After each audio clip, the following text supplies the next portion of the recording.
Are you or someone you know just as involved? Are you or someone you know in need of support services?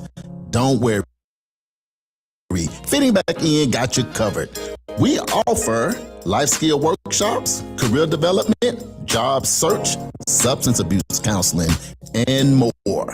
We are located at 2121 North Harvard Avenue, Tulsa, Oklahoma, 74115. Give us a call at 918-592-3500. Follow us at Fitting Back In Tulsa. Also, visit us on our website for services at www.fittingbackininc.org.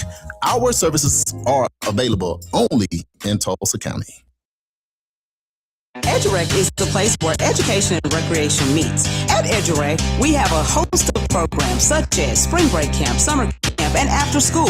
It's located at 5424 North Madison Avenue. To donate, sponsor, or volunteer for any of our programs at EduRec, go to edurectulsa.com. Call EduRec today at 918-430-3947. And you can also visit us on any of our social media platforms at EduRec Tulsa. EduRec Tulsa, where education and recreation meet.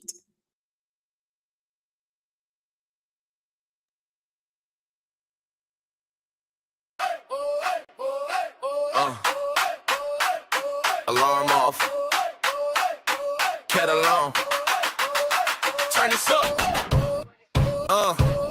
Sun peeking through the curtains, we already in gear. Whole town tuned in, bring your coffee over here. Dial locked in, yeah, you know how we do. It's the community wake up with news you can use. Community wake up morning show. Charles and Damali on the go. News you can use right here, right now. We break it down, put it in your lifestyle. Charles got the headline straight, never hollow. Damali got the game plan, moves you can follow. Traffic and the weather, what's popping at the school. From the block to the boardroom, we keep you in the loop. Yeah. Community wake up morning show. Charles and Damali on the go. News you can use right here, right now. We break it down, put it in your lifestyle. From the front porch to the car hustle, keep it light, keep it real, keep the hometown muscle. Turn it up, let the whole crew know you rockin' with the community wake up morning show.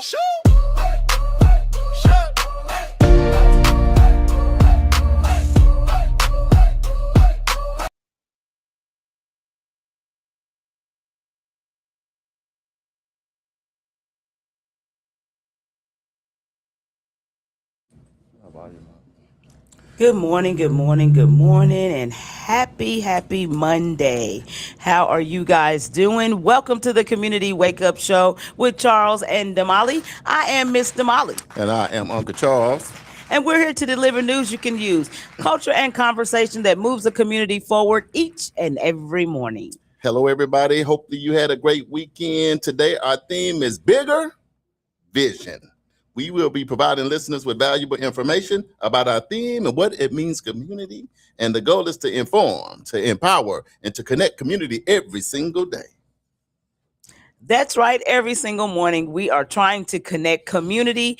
Listen, we had a busy weekend. Yeah. I'm telling y'all, it was a lot going on in community. This is what I always say all the time. If you are bored, I don't know what you're doing, because there's so much stuff going on in our community, which is one of the purposes for this show. And so that we can share all the great news that's happening in our community in North Tulsa.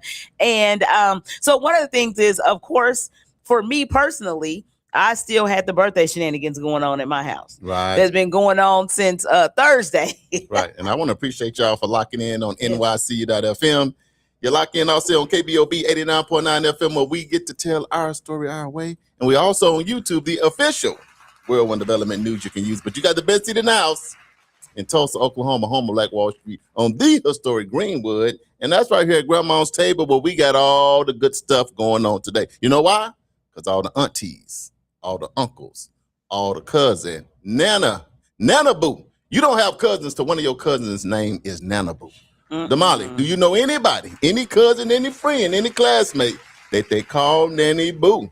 Not a one. Not a one? No. Well, let me tell you something. It takes everything up 10 levels. When Nana Boo come to the park, Look, our producers like, I know a Nana Boo. Yeah, every community got to have one. I'm going to find one.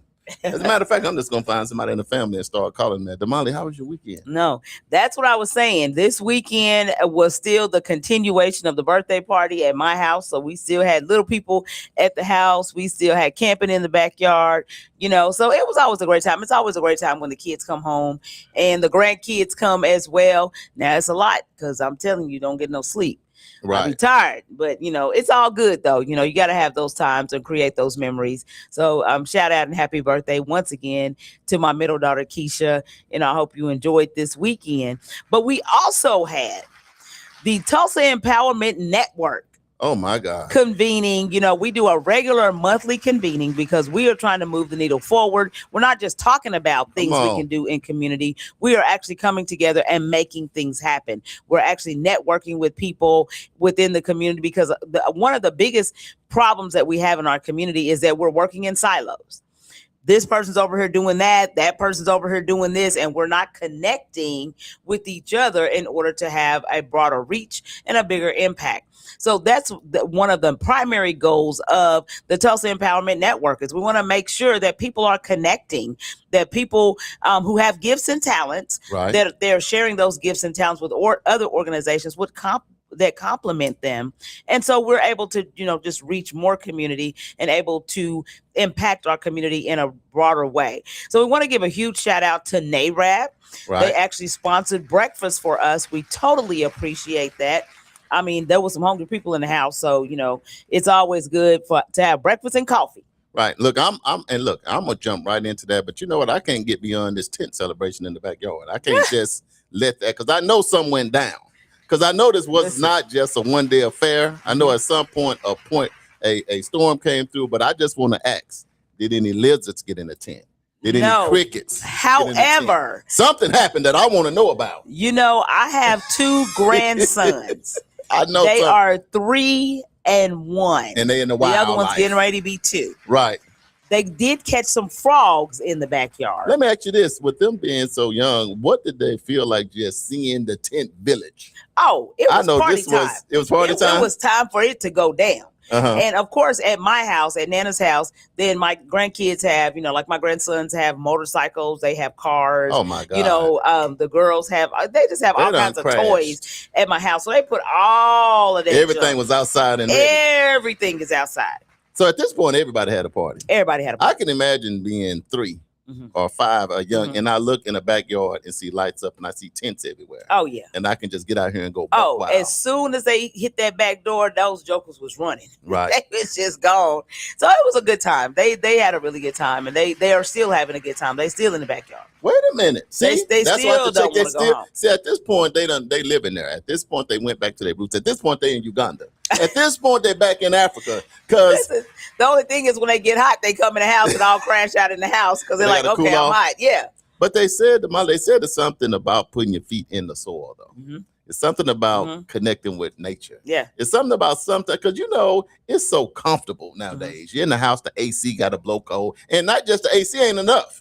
Some people, they got to have a fan. Must put my ceiling fan on low. I got to have the fan. See, we done got too far away from how hard it used to be. So to me, being able to be out in the tents is like a reset back in the day. Right. We used to be outside. Think about it.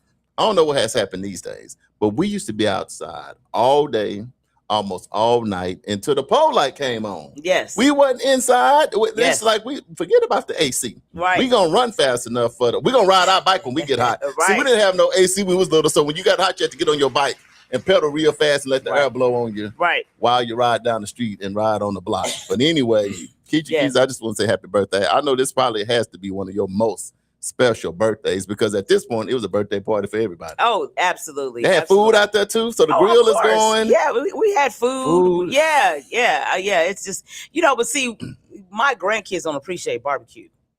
So it's like, give me a pizza. I made lasagna. It's that kind of stuff. They're like, yeah, okay, hot dog off the grill. Okay, so what? You got. It takes a minute to understand tenderism. Okay, right. When something come off the grill, you can't just appreciate tenderism when you're young. When you go for it, and even without teeth. Yeah. you still can eat the ribs. Is your ribs that right. good? Oh yes, absolutely. Ooh, so bring put your dentures up with Damali on the grill. Yeah, don't even worry about it. It's not even a problem. Leave your dentures at home. Right. You come to Molly's because she got them ribs. But on Saturday, after all of the shenanigans, we actually got the opportunity, as I was saying, to participate in the Tulsa Empowerment Network convening. You know, and NARAB did a great job in presenting. They not only did they sponsor breakfast, but they presented as well, talking about their 1,000 Doors initiative that they have going on. So if you guys missed that, there are some snippets on our Facebook page that you can scroll back to and actually see some of the conversations that were had. And then you'll get to see the number of people that were in the room. See, I think sometimes y'all think we playing and y'all think this is a game, but it's not a game. We are connecting folks in community. Right. And I'm telling you, we are outside. Right. Let's just be, y'all know we outside. About half of these people, maybe 60% of the people that was in the room, I didn't even know. It was just word on the street, which is a good thing because here's the thing. I got to give a shout out to Willie Borney, the visionary in terms of Omaha, Nebraska. That he always hops in. So sometimes he don't even tell you to the last minute. Right. Because Willie might wait till right before we start to come walking through the door. Him and Yolanda, you never know what they doing. But nevertheless, he did come in via Zoom. Yes. Shout out to Brentham Todd over there with the city of Tulsa. That's been a partner from day one. Our city council woman that always pull up. We kind of probably the 4 horsemen. Right. You got Willie. Well, it might be 5 horses. You got Willie. You got Brentham. Me, you, and the council. That's five horsemen. Yeah. You got 5 horsemen. But Damali, to your point, it's a lot of great things happening in the community. People are making big moves. So you got to turn off that TV and stop letting the news make you feel like great things are not happening. The news make you feel like everything is bad when it's actually not. And Damali, I'm so happy that we kicked off doing these monthly convenings every month. Because what happens a lot of times, we just wait too much time before we get together. That's right. We got good things going on, but if we don't see each other for 6 months, we don't see each other, then the programs out there we don't know about, monies that's available we don't know about, houses, you don't know about that because you don't have time to get together. I just want to say this, we gonna always be better together. Now, here's the thing, black, white, green, or yellow. Everybody's welcome to come to the Tulsa Empowerment Network convening. And man, what NARAB done, man, Excellence Academy with Dr. So let's not pass by NARAB. Raynell the Talent and Siobhan King did a phenomenal job. They said they was nervous. They said they were nervous. And they might have started off just a little bit, rocky, but they listen, they did a grand slam home run by the time it was over because they kind of settled in, So Roz, you should be very proud. They did your organization proud. They did a phenomenal job. You're not bad. Roz is actually on. She's watching. Roz, you on? Roz. She said, "Thanks for having us." Yeah. Slam. They did that. Grand slam. I couldn't even tell they was nervous, but what they did, they said, "Ooh, I'm a little nervous about getting up on the stage." And I told the people in the other pretend, I said, "Clap louder. We got to support each other." So they start clapping like, "Woo, woo, woo, woo," and they're like, "Charles, you need to quit. You just do too much." But this is what a lot of people don't know. A lot of times in like personal conversations, easy, but people don't know how it is to get up on stage. Man, that's not everybody's thing. Some of the most professional people that you think you know. Give them a microphone and tell them to go up on stage. It's something about being upstage that can be very nerve-wracking. What happened is everything you learned in school, it all goes away. The reason why I think it go away because you stop breathing. Because on your way up there, you be like, so at that point, and then the people in the audience you never know because people be kind of intense. I know, and they be looking at you like, you got to give them something. It's like Showtime at the Apollo. Right. You got to give them something before they give you something back, and then you try to make eye contact with people and they don't even blink. I know, they be like, you better get up there and say something. What? But I would just say on a scale of 1 to 10, I give them a 10. Yes. Plus another 2 points because man. It's not easy doing it. We had a room full and it worked in the information. But here's the thing, Damali, the information that they gave out. Yeah. And there was a lot of information shared, a lot of information about generational wealth, what that looks like in order to be able to create it. I mean, there was just a lot of information. Like you said, Derek Morton with Excellence Academy. Oh my goodness. He explained his school so eloquently. Let me tell you what he did. He was explaining his school and preaching. I was all like, at the same Bishop. time. Yeah, come on. I said, yeah, because it's an offering plate. Yeah, Let's get this man some money. Because one side was getting ready for school and the other side was being saved. It was somebody. No, I'm not saying. I'm just saying. Me and Stephen, the producer. Some people was outside in the back. Oh Lord, thank you for this man of God. He came before us today. Then the other people on the other side. I mean, it gets like that because your entrepreneurship walk. Hold on, is a spiritual walk. I agree. Because it is not easy, y'all, in these entrepreneurship space. You got to take the Lord along with you. If you don't, you're not going to make it. Everywhere you go. Because it'd be tough days. Man. It'd be tough and days. Even the days when you smiling and grinning and cheesing, and them days you be like, ooh, Lord. Can we say something that was real that I didn't know until he did his presentation? Now I know we was ranked 50th. Now here we go, Tulsa. We got to sweep around our own porch now. Y'all people that's nationally, internationally now, y'all, we a family. The community Wake Up is about us all being a family.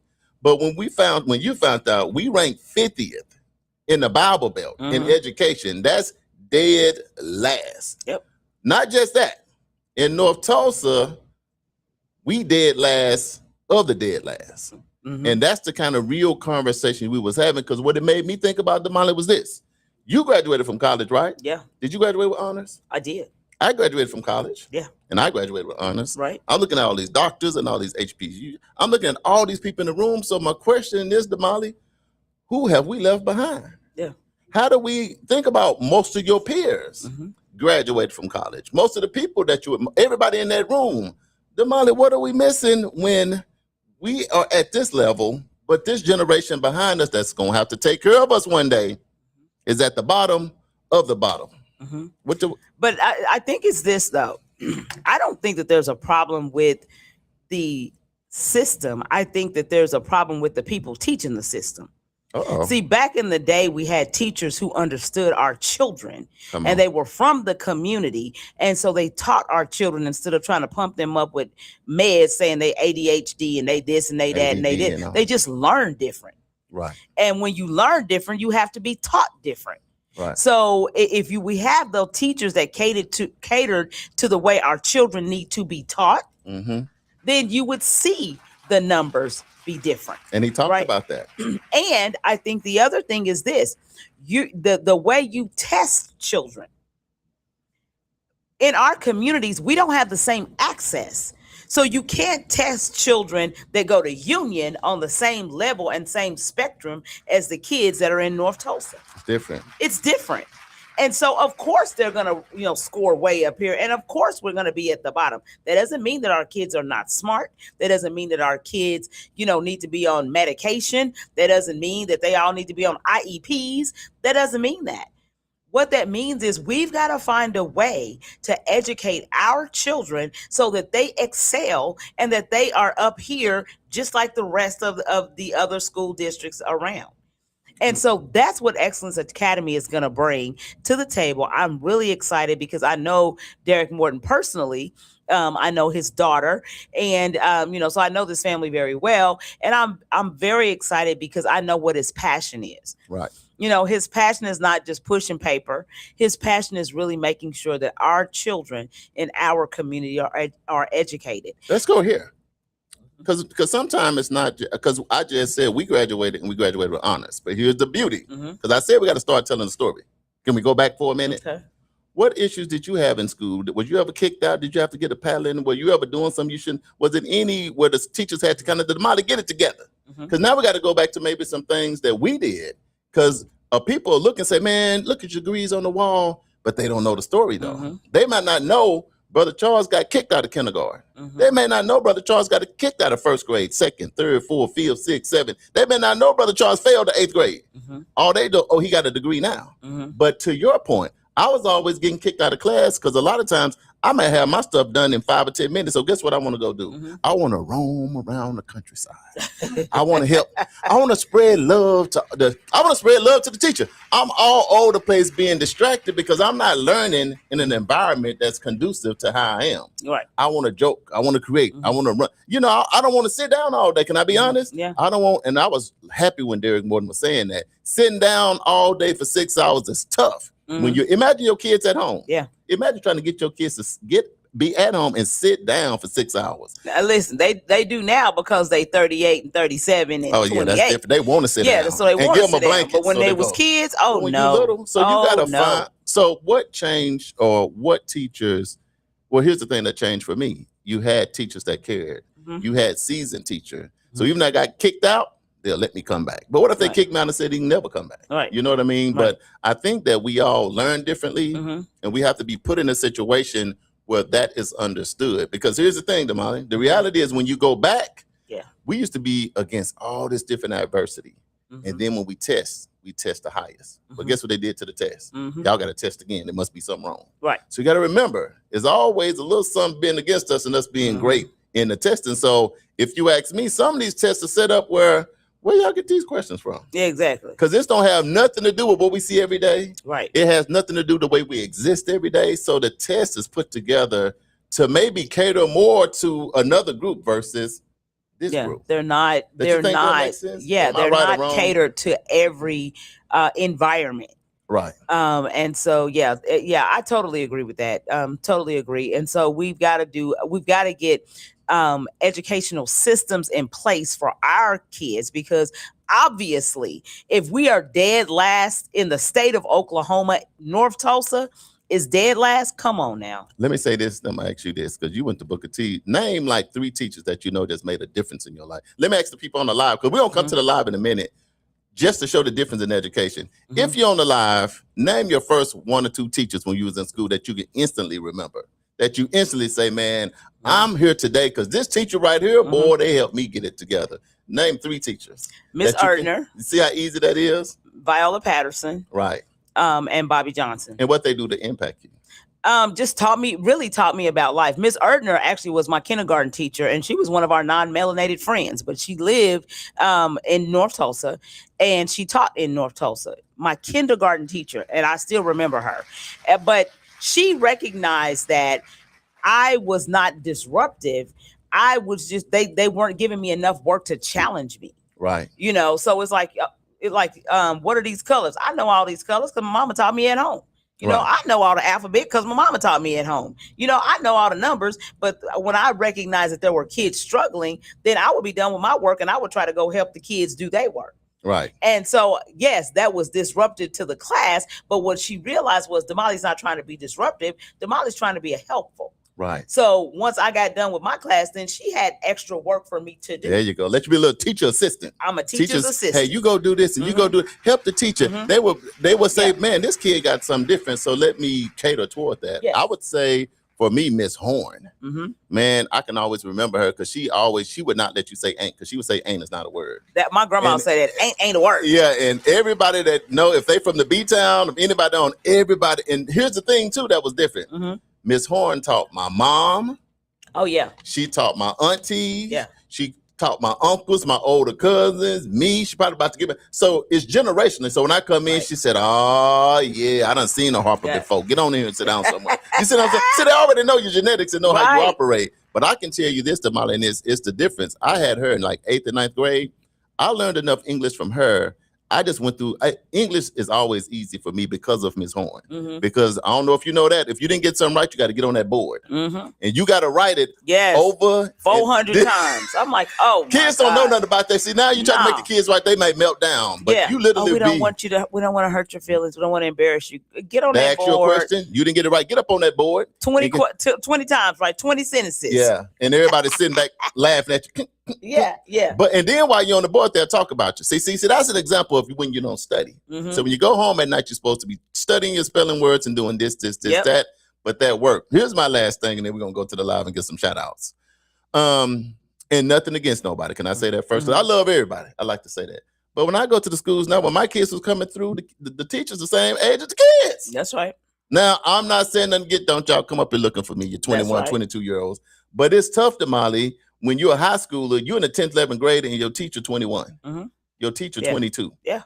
See, my teacher, Ms. Horn, taught my mama and my aunties and all them. Then my coach, Gathan, was one of my teachers. So he my basketball coach. He keeping me out the club, and he teaching me. Okay. Coach Rosenberg is my track coach, but he my physics coach, and he in the community helping me on the weekend. So it's a community thing in school. It's not just my teacher is only just my teacher. I only see you when I feel like you beat me down because I don't know nothing. Well, and the other piece too, when I say this all the time, is to me, I feel like that the teachers are now there for the paycheck and not for the students. They're not really there to educate. Right. There are a few. Now, don't get me wrong. There are a few. But when you talk about these young women that are, these younger individuals that are there, it just seems like a lot of them, now there are few and far between, but a lot of them are just there just for a paycheck, Yeah. And I'll say this for you, for the older people, we got to go, to be honest, we got to have some more Mr. Clarks. We got to have somebody scream, get the doors.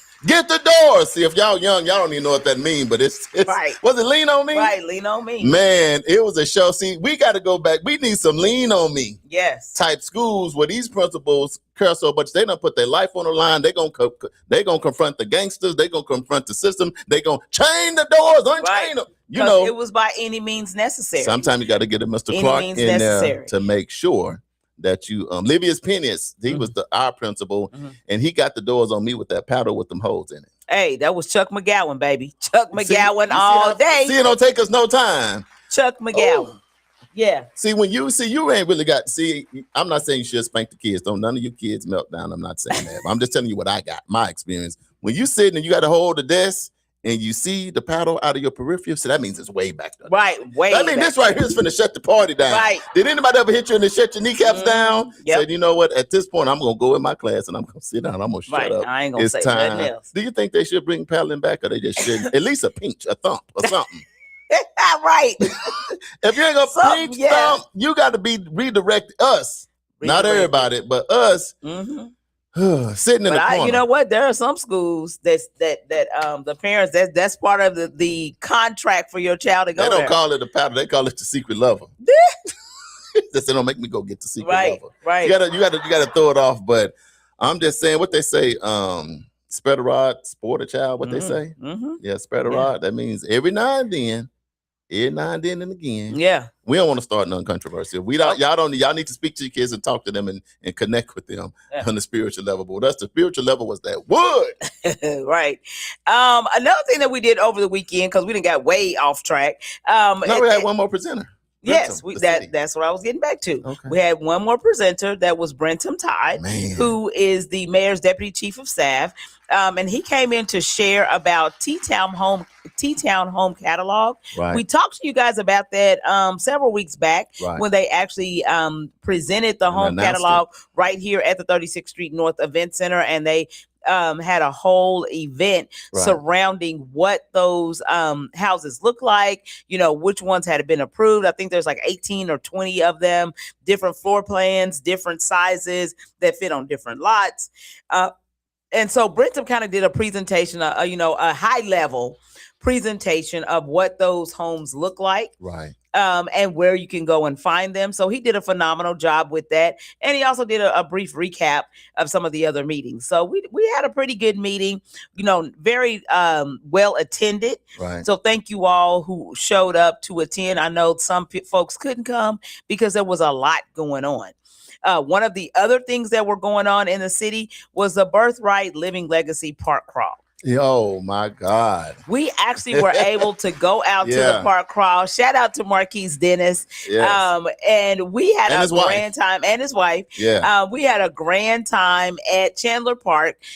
We went over after we were able to shut everything down at the event center. Then we were able to go out to Chandler Park, grab a burger off the grill. So Marquise, actually me and Damali was there an hour earlier, but we went straight to the grill. Now I know we were supposed to greet you, but the way the smoke, soon we was getting to Chandler Park, we could smell the smoke coming through the trees. So we was led to the grill, Marquise. So we was actually there a lot longer than what you think. But then after we ate so when we got that next burger, that was like our second time around. But I'll tell you now live. But when I saw like 300 and some people out here, families, it was incredible. It hits different. So they had 58 people there's a little water park up there at Chandler. Remember, I said on the live last week, I said, if they go up there to that water park is amazing, because we took our summer campers up there to that water park, and it is awesome. And so they had 58 people in the water park. Right. And there were still people, there were dads and their kids playing games. And, you know, some of the moms were just kind of sitting to the side and letting dad do his thing. You know, they were doing, what is that? Tug of war. Tug of war. They were playing, you know, the oversized, what is the Connect Four? The Connect Four, the oversized. It was games everywhere. It was food everywhere. It was nice. Fun. It was super nice. You know, and I would just say this. It is something about when men show up. You know, women are always there. We're always there taking care of our kids, you know, those of us who are good moms. Right. You know, we're always there. But it's something about when you see the dads, they're interacting with their kids and, you know, working with their kids, playing with their kids, teaching their kids. It's just something about that. And I love that, you know, even when it was time to start cleaning up, the dads grabbed the boys and like, hey, come on over here. Let's help get this stuff put up. You know, the kids like, oh man, they're like, no, that's what you're supposed to do. Get on over here. You know what real dads mean? Yeah. This, if you ask me, I believe that real dads mean order. I think that's all you're saying. You can tell when there's a lot of dads around. Nothing against the women. I'm glad you said it first. But I'm just saying real dads, real men, the right order that God set this thing up. Men being men. Yes. So that the women don't have to try to be men. Right. And that way the women can just be women. Now we're just doing the things the way we're supposed to do it, right? Yes. You ain't got women trying to grab 10 teenagers to tell them what to do. Right. And got to holler at the top of her lung when dad can just go, hey. Yeah. Grab them tables and chairs. Hey. And just like, that. And you're like, I've been jumping up and down, turning cartwheels, trying to get their attention. They ain't paying me no attention. But dad just said, hey. Look, Marquis said, hey, get the Damali started breaking the tents down. I'm like, that ain't your daddy. That is Marquis. He said, hey, grab that tent. Damali. I said, girl, it's raining. We about to go. But nevertheless, in Marquis' spirit, because a lot of people, y'all continue to pray for Marquis and pray for his wife. Because a lot of times to put on these type of events, you have no idea of what all you go through just to pull it off. So even though everybody's having a lot of fun and everybody having a good time, remember, anytime somebody's in leadership, they just praying everything go over well. Yes. That's really, whenever we have a back to school bash or something, really the leadership of anything that's going on, ask anybody that's over something. They just like, Lord, don't let nobody twist their ankle. Don't let nobody slip and fall. Let everybody have a good time. And you ready for it to be over. Yeah, ready for it to be over. Everybody. Without incident. Without any incidents, you just want to get in, and then when it's over and it's been a great event, and that's your greatest reward. So just always encourage people that are heading up, you know, initiatives like that, because it's not easy. And shout out to Marquis too on his timeliness. He started on time, and we were sitting at the table talking. He said, "Whoop, it's 3 o'clock. Time for the event to be over." He started hitting the horn, blowing whistles, and all kind of stuff to make sure they broke. So he's like, we start on time and we promptly end on time, and I love that because you know some people won't come to your stuff because they're like, oh man, they always like 30 minutes late, and then now the event lasts 30 minutes longer and stuff. But he didn't do that because we got to do better. Because I can tell you now, I just got to keep it 100. People can have an event and it's supposed to start at 1. You get there and nobody is there. Right. Like literally, you be like, well, wait a minute. So we gonna start at 1? Oh yeah, but the DJ said he an hour and a half out, and then the food people they running an hour late. And next thing you know, the event was supposed to start at 1. You starting at 3:30. Right. And then it's just Damali, we can't do that. No, we can't do that. You got to start on time. So shout out to him for starting on time, finishing on time. Shout out to the staff that he had working with him and the volunteers. They all did a phenomenal job. I mean, it was very orderly. Now, Marquis messed up the order, but we ain't gonna talk about that. But yeah, and our apologies to 2 events. So here's the thing: me and Damali had this whole plan. We're going to do that Tulsa Empowerment Network, and I just love all of y'all. Y'all did so good in that room. Money was moving. Yeah. Then we said, we got to make it to Marquis. We got to get out there first because it's end at 3. Yeah. So we was going to go out there for an hour, but then we was going to go to our senators' town hall meeting that started at 3 to 5. But when we left Marquis thing, for a minute, I thought the world was ended. Let me tell y'all something. I thought I heard, I thought they was blowing the trumpets. Listen. Did you see how the wind came through the trees? I thought I heard something go, boom. I said, oh man, this is the end. Listen. And that is actually one of our crash out. That is the crash out because there was so much, so many things going on. And it's like, we were sitting there talking. We were sitting there talking to Aaron Wiggum. Aaron Wiggum. We were sitting there talking. Aaron. Yeah. And all of a sudden, I looked up. What's his name? Mr. Greenwood. Tony. Yeah. And so we sit up there talking, and then I looked up and I'm like, man, them clouds look angry. Well, I was like, what is going on? And man, so one of the dads cracked me up because one of the dads, he's in the military, and he looked up, he said, yeah, we got about 10, 15 minutes, and then the weather going to be here. He turned right into a meteorologist, just like that. And he wasn't lying. In 10, 15 minutes. Oh, yeah. The wind came through, blew all the stuff off the table. We all grabbed the tent, scrambling. Yeah, it was crazy. And everything. But it just was storming so hard for about an hour. Yes. So, so that's why we didn't make it to the town hall. And then we was going to try to go to Greenwood because they was having the food festival thing going on. And we the Black Wall Street Food Festival. So we was on the way. Can we say the community wake up was on the way? Yeah, we was on the way, but tents was blowing over, plates running. I was like, oh my God. I'm saying another thing that I love, everybody in community is trying to make it to everybody's events. Shout out to y'all. Yeah. Because a lot of times people don't go unless they have an event. Right. But it seemed like people kind of stop here, stop there, run over here, run over there. So, shout out to community. It's one thing that made me upset over the weekend. A little bit. I started to crash out, but I didn't. What was that? But I'm gonna tell you what happened to me. What happened? And I ain't going for it, and I ain't gonna stand for it no more. I'll tell you what it is. What? Stephen and your sister Teresa gonna approach me with the crowns on their head because they won the Family Feud. Out of all the good stuff that was happening, that's right. We had to take a picture, and then forced me to take a picture. They said when you see them, yeah, you see what I'm talking about. See, it's supposed to be a family affair. They said you better recognize greatness. Force me. You know what I mean? I'm like, hey, y'all having a good time? They said, silence, be quiet. I'm like, what? When you see a king bow, when you see the queen, I'm like, what is going on? So we didn't have to take a picture. And I'm forced to post it today, and I'm gonna post it today. I'm just gonna say that was not appreciated. Right. But I didn't crash out. You know what I did? I humbled myself as a servant. Because Steven said, I done won 2 times. I ain't even missed. So at that point, I humbled myself, and I made Damali get in the picture too, so it wouldn't seem so bad. But it was still fun to just see Teresa. And then, of course, our producer, we all was in the spot together. But I like, man, the king and the queen is in the building. Yeah. So it was all right. That was good. Last but not least, and I want to say this early in the week because I know towards the end of the week, I'm probably going to forget. Congratulations to Rodney Rue Tisdale. Oh, he is the owner of Tisdale Cigar Lounge. He is actually hanging up his boots. He done with the boots? And his fire hat is over with. Right. He's already retired, but they're going to have a retirement party for him. Official. He is celebrating over 25 years of service to the city of Tulsa as a fireman and a fire marshal. And now he's moving into his new season of life, which is just smoking cigars and chilling. It's certain people. I was like, I ain't mad. It's certain people that you can't help but to love. Yeah. And if you don't know Rodney Rue Tisdale, just Google Rodney Rue Tisdale to just do. I mean, because this is just one of the realest brothers. Yeah, he's there for everybody.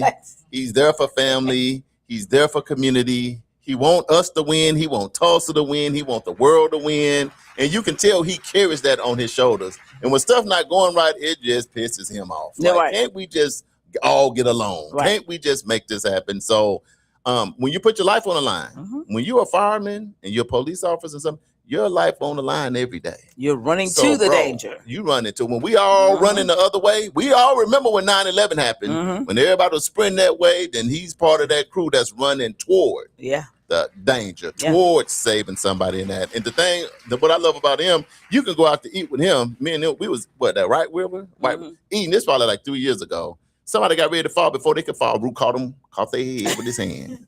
I got you. Are you all right? What's your name? What's today? Right. He went right in to that first responders role, just like that. Are you all right, mama? Oh, you good? Okay. How many fingers I got up? I said, oh man, this is serious. Right. But he went right into that. Then he snapped out of it and started back joking with us. Exactly. But man, we appreciate your service, man. Congratulations. You've been knowing Rue longer than I have. So what you say about a good brother? We go back to motorcycle riding days. We rode bikes together way back in the day.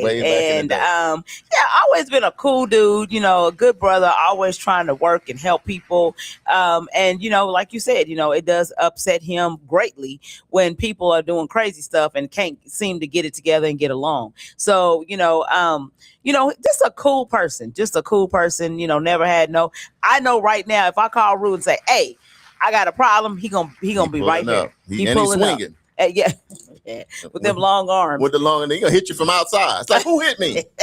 But go by Tisdale and support. We don't really do cigars. We'll go sit in there a little bit, but we might go by, like we always do, because if he's doing something, it's more than about. It's always a mission to what he's doing. Yes. So the cigar is just to get you in there because it's therapeutic in there.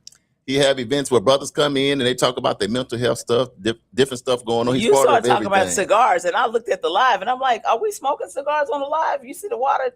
Hold up! Like, what? We ain't putting the smoke in the air. No, that's the water. That's water. I'm like, you said, hold on. Okay, I thought we were smoking cigars. I'm like, what? Puff, pass. Yeah, but you guys go by Tisdale Cigar Lounge on Greenwood. It's on the corner of Greenwood and Archer.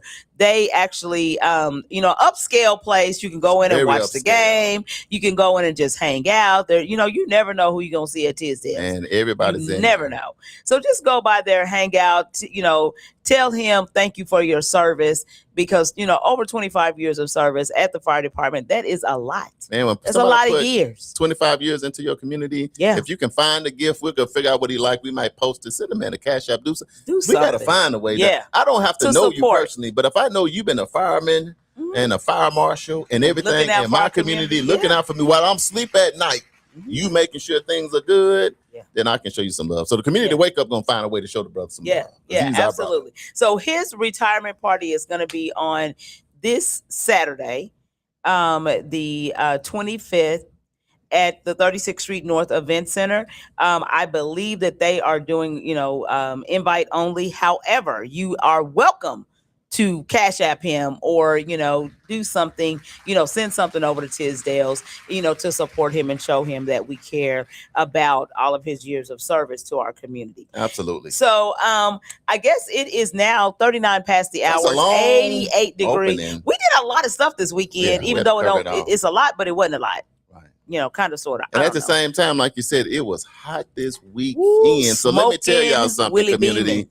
Make your kids drink water. You drink water. Get some Gatorade. Protect yourself. Grab a hat or something because it's going to be hot all this week. So it's going to be extreme heat advisories all week. Mm-hmm. So y'all hydrate because we don't want to lose nobody to no heat strokes and all of that stuff. And I'm going to tell y'all, because of all that wind that kicked up, I feel like I'm going back into sinus jail. All right, just get you'll get out. Get your Zyrtex out. Drink some water. I've been taking them. You did? Yeah, I've been taking them. Yeah, I took one. That was the first thing I did this morning. I was popping the Zyrtex. You look like, I don't know if they invented this, and we'll do the affirmation. You need like a face suction cup.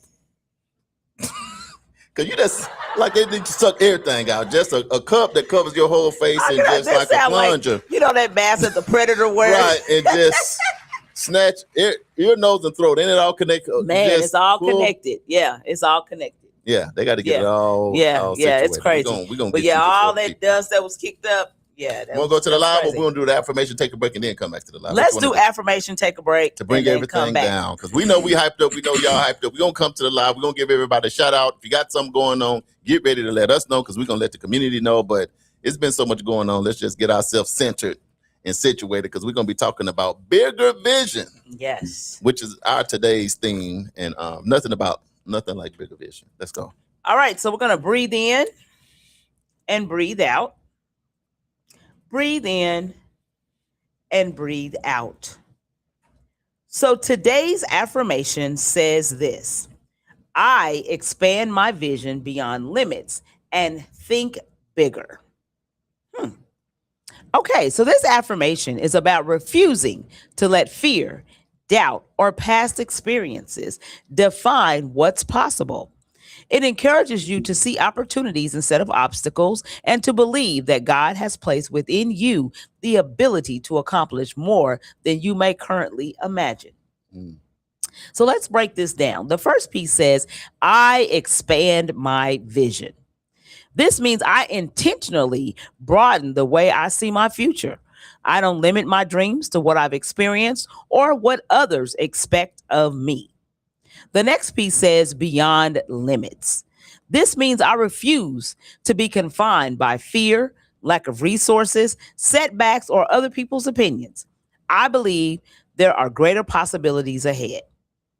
And the last piece says, and think bigger. This means I dream boldly, set higher goals, and believe I can make a greater impact in my family, business, and community. So The bottom line is this: I choose to dream bigger than my circumstances and believe that greater opportunities are possible. What does this mean to community? Well, I'm glad you asked. Communities grow when people have a vision that extends beyond today's challenges. Thinking bigger means creating businesses instead of only seeking jobs. It means building affordable housing instead of accepting blight. It means mentoring young people to become future leaders, investing in neighborhoods, and working together to create opportunities that benefit generations to come. When individuals expand their vision, entire communities benefit from new ideas, new investments, and new possibilities. Big visions create stronger communities. So the Black Wall Street lesson is this: the pioneers of Black Wall Street refused to believe that segregation would determine their future. They envisioned thriving businesses, financial independence, schools, churches, and a community where Black families could prosper. They didn't simply dream of surviving. They envisioned building wealth, creating opportunity, and leaving a legacy because they thought beyond the limits placed on them. They created one of the most successful Black business districts in American history. They achieved extraordinary things because they refused to think small. So the bigger message is this: expanding your vision means believing that today's circumstances do not define tomorrow's possibilities. When you think bigger, you discover new opportunities, inspire others to dream, solve bigger problems, and leave a greater legacy. God often gives us a vision before he provides the resources. Our responsibility is to believe, prepare, and take faithful steps towards that vision. So the takeaway from this affirmation is: I expand my vision beyond limits and think bigger because I believe my future is greater than my present circumstances. When I dream boldly, act faithfully, and work with purpose, I create opportunities not only for myself, but for my family, my community, and future generations. And this has been this morning's affirmation, brought to you by Build in Tulsa. I love it. Bigger vision. That's what we're going to get into next. Because Damali, I believe a mayor like Monroe Nichols got bigger visions. Yep. I think the city council we got bigger visions. I think our senator that came last week got bigger vision. I think our state representative got bigger vision. I think our TPS superintendent, Dr. Ebony Johnson, has bigger vision. Mm-hmm. So when we come back next, let's talk about bigger vision and how we can do that together. Right here on the Community Wake Up Morning Show with Charles and Damali. We're going to the live. When we come back, y'all stay locked in. We'll be right back.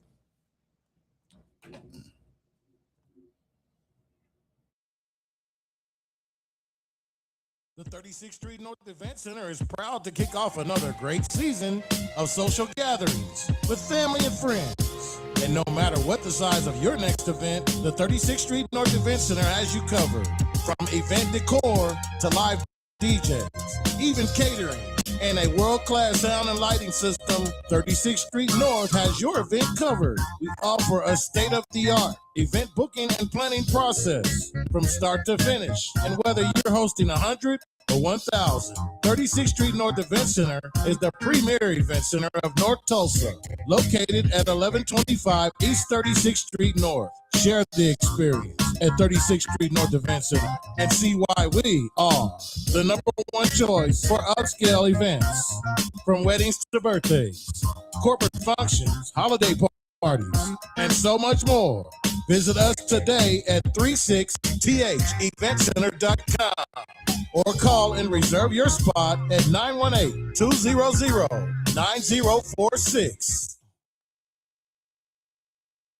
You know what? It's really not that bad being up at 5 a.m. Damali, you know what?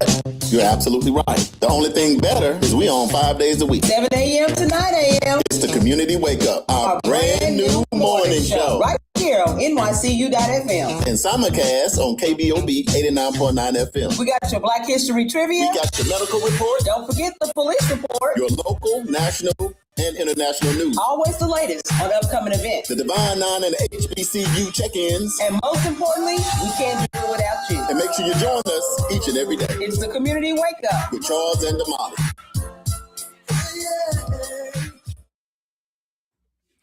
Welcome back to the Community Wake Up Morning Show with Charles and Damali right here in Tulsa, Oklahoma, home of the historic Black Wall Street on the Greenwood. We appreciate y'all tuning in on NYCU.FM radio station where we play today's R&B and them throwbacks. We also live and syndicated locally on KBOB 89.9 FM where we get to tell our story our way. Uncle Bobby pulled up.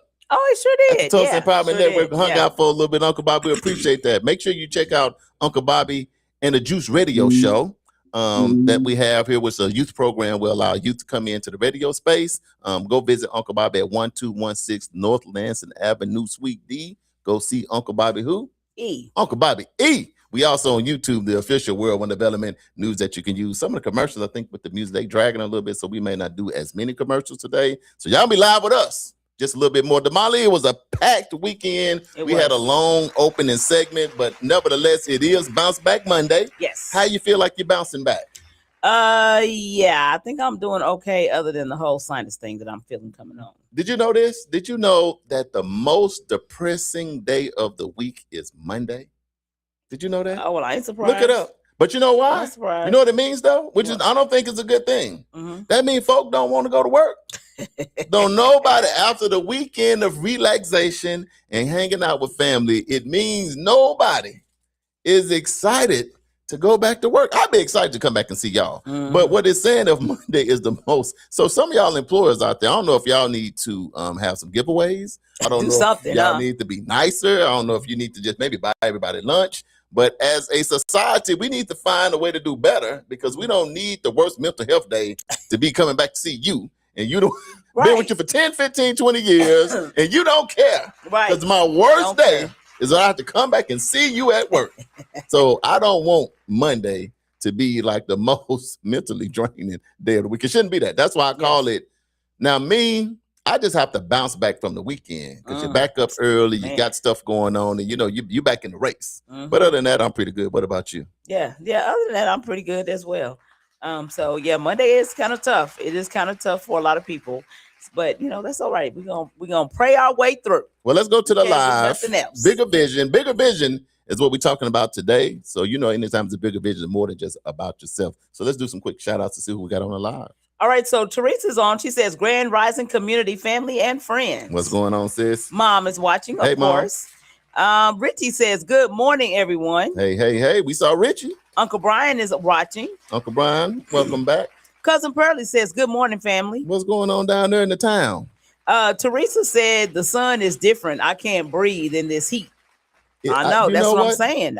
People with allergies, man, we start going through it. I think it's the ozone. Man, you think the ozone is slipping a little bit? You know what? Because I was looking at my skin. I said my hand is frying. No, for real, Damali. I look. You know how chickens. Why you gotta say it like that? No, I'm like, man, I can't put lotion on no more. Something. I'm telling you, I seen it bubbling up. I was like, this sun, don't get cooked. Oh, I'm telling you. All right. Oh, Lord. Prentice is watching. Hey, what's going on with your family? Rosalind Williams says, thanks for having us. She's over at NARAB. Roz, hey, your team, you can go on vacation when you need to. Yes. Especially when you leaving that team behind. Not just the presenters, but then they had some other crew members. Yeah, boy, it was a live NARAB party. Uncle Brian said, y'all don't know about water coolers in houses. They don't even make them anymore. This was the black man's AC. Most people that I knew had a water cooler.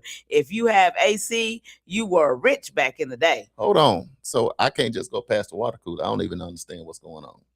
Uncle Brian have to explain it to you. I can tell you how I visualized it. I'm going to tell you how I seen it. Like put a fan.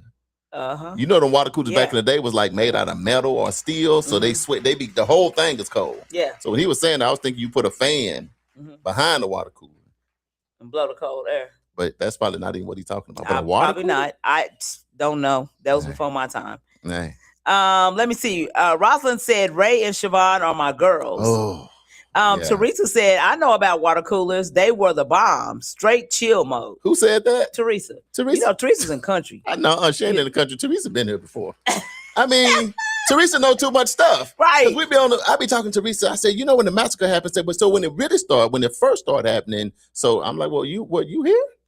And she say stuff like she was there. It's one thing to read about it. Right. You hear the history on it and all of that. But I was like, when Dr. Martin Luther King Jr., they said, he used to go eat at this shop because sometime I used to be in. I said, see there? Used to be. You wasn't even supposed to be born with Dr. Martin Luther King, but I think Teresa, your sister, she a reincarnation of somebody. Somebody. She know the stuff. Elvis Stewart is watching. Elvis, what's up, Fred, down there in Little Rock? Teresa said, Excellence Academy is going to be a great experience for anyone that goes. Uncle Brian said the World Cup game is must-see TV, especially the halftime show. First in their history. It was all so wonderful until the Orange Demon showed up to present the World Cup trophy at the end of the game. He tried to hog the stage and was booed unnecessarily until he got the hit and left the field. Oh, God. I know somebody text me and say, does he have a diaper on? Oh, my God. Now, here's the thing, Damali. Can I keep it a 100? Okay. So maybe, I don't know if it's because we had the Tulsa Empowerment Network and that it was so much energy in the room. Then we went over there to Park Crawl and got ran off by the storms after we ate the burger. But I was watching the World Cup. Yeah. And fell out. Maybe I fell out right before the president came on. I don't know, but I was watching, and I can say this. I was like, well, I only watched. They was coming out with their kids. Yes. And I was like, yeah, you know how they was. I was nodding with them. I was like, come on, all them people. So I was feeling the energy, but I just think I was tired and got under that AC. The AC got you. And I watched. The score was, I think it was 5-0, and I think it was England. Well, it was France like 5-0, but then they started catching up. The last time I tapped in, it was like 4-0. Or something. You know how it was early in the game. You know how them people that act like they're watching the movie with you? They really sleep, but they be there and something happened. They go, yeah. So soon when they say go, I'm gonna go. So I was watching every time they hit a goal, and then I would come back a little bit. Yeah. But I was tapping right back out. So I missed the president, but I watched it for a little bit. Yeah.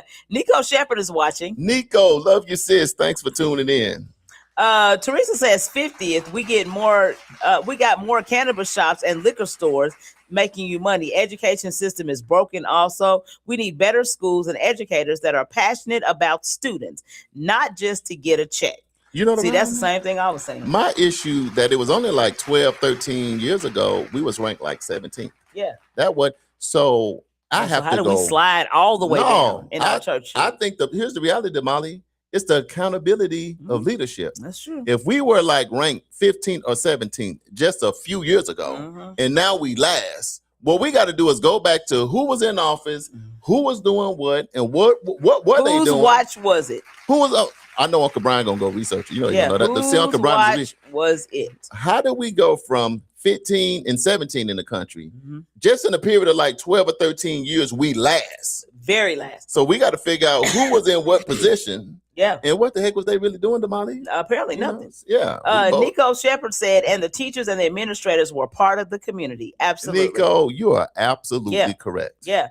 Brenda Hartman says, good morning, everyone. Good morning. Welcome to the show. Shawnee Craven is watching. Good morning, sis. What's up, sis? Miss you. Seen Angie. Yes. On Friday. On Friday. Yeah. Y'all just got a beautiful family, meaning physically and spiritually, and just how y'all are. Yeah. So just keep shining, and we're going to keep shining with y'all. Teresa said that her teachers were in Los Angeles, California. Yeah. She had Miss Ashton, Miss Peacock, and Mr. Williams. Yeah. On what did she say? Budlong Avenue. Let's see who else. Uncle Brian said the school systems are taking kickbacks to medicate the kids instead of teaching discipline.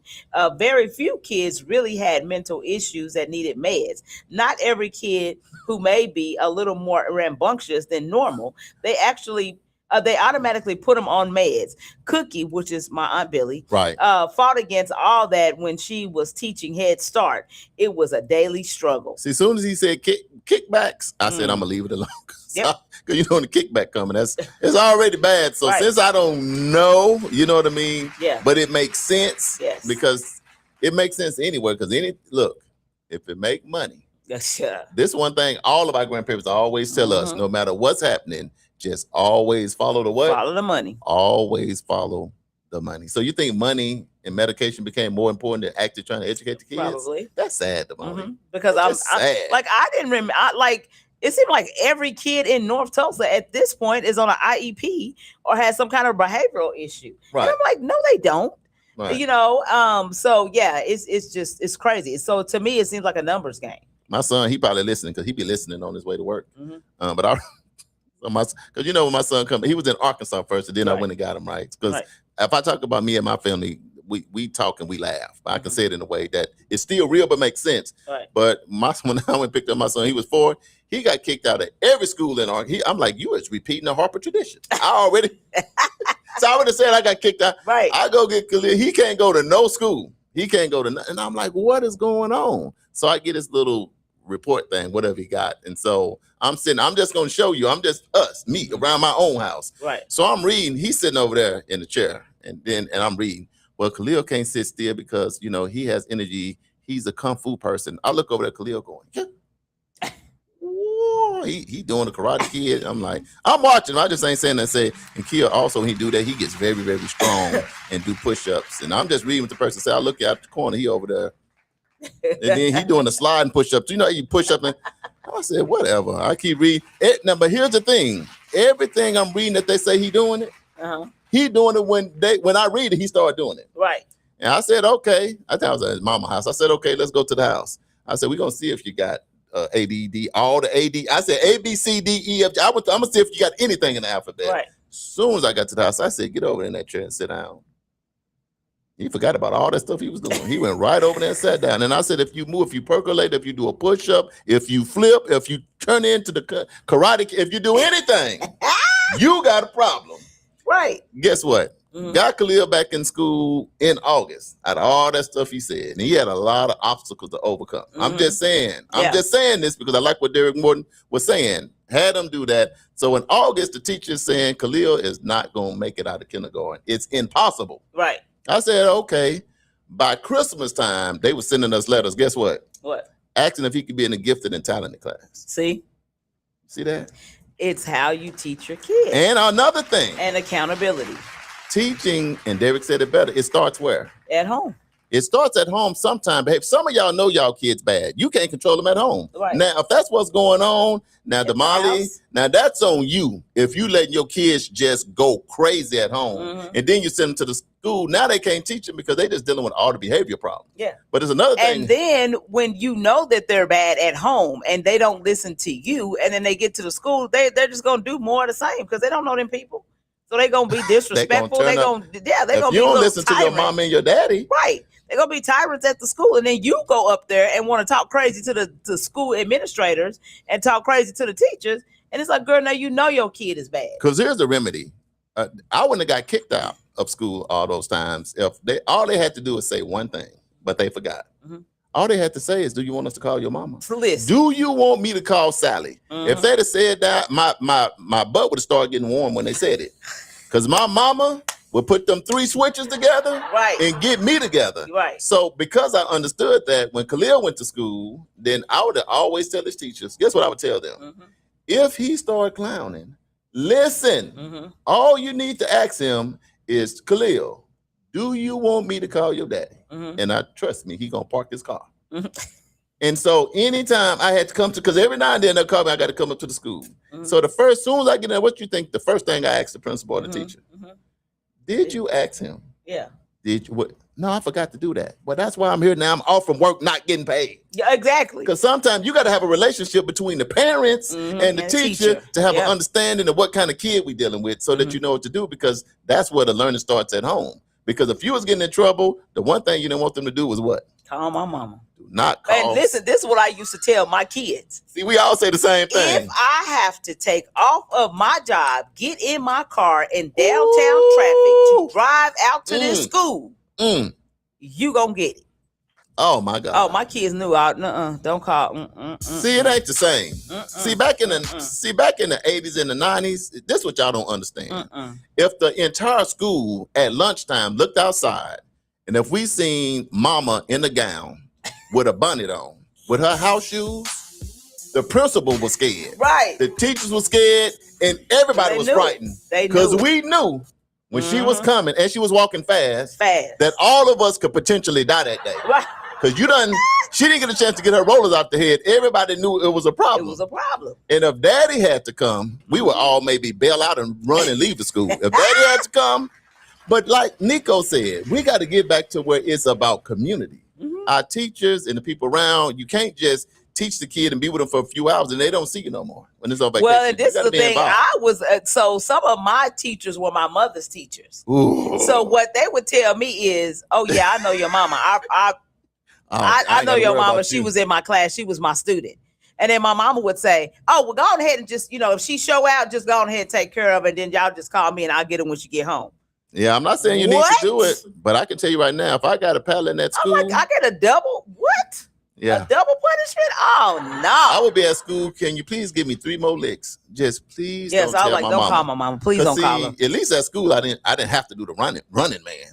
Because when my mama got me, it's time to do the Scooby-Doo, the running man, and everything. Just get me at school and let me go. Right. But nevertheless, to Uncle Brian's point, then we don't need medication to be the answers, because here's your issue. Mm-hmm. Once you get the medication in kindergarten and the first grade, now you always title. You always got this treatment plan. You always, you gonna always the rest of your life gonna be labeled with that. So parents, now let me be honest. Some kids need something. Mm-hmm. Mm-hmm. Now I'm being honest. Real talk. Some kids need some. I'm not saying it, but I'm just saying every kid don't need nothing. Mm-hmm. So I'll say out of 10 kids, maybe 2 of them. Mm-hmm. But every kid that got an IEP, every kid on medication, nah, that don't make no sense. Shawnee Craven says, "Good morning, everyone." What's going on, Shawnee? Crash says, "Good morning, family love." Crash said he didn't get my text to come to the convention until like that night at 7:45. Oh, good God! He said his phone crashed. And when your phone crashes, it's gonna take the people. Look at my phone been in the struggle. Yeah, for the last phone doctor gonna have to have your phone for at least 2 days, right, just to turn it back on. Cousin Pearlie said, "My teacher and principal who poured into me were Mildred McKinney and my principal, W.T. Keaton." There you go. AJ says, "Good morning, community family of the Community Wake Up on the Crash Out Monday." What up, Mr. Energizer? We get into the Crash Out next. Crash said, "Coach Carter." See that? Yeah. Shout out to Coach Carter. Yeah.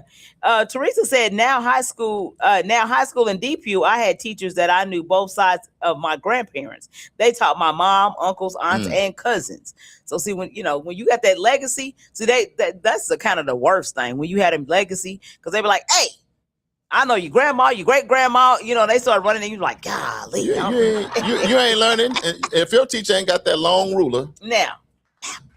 See that? You see? I didn't have to say how you spell this. TTPT pow.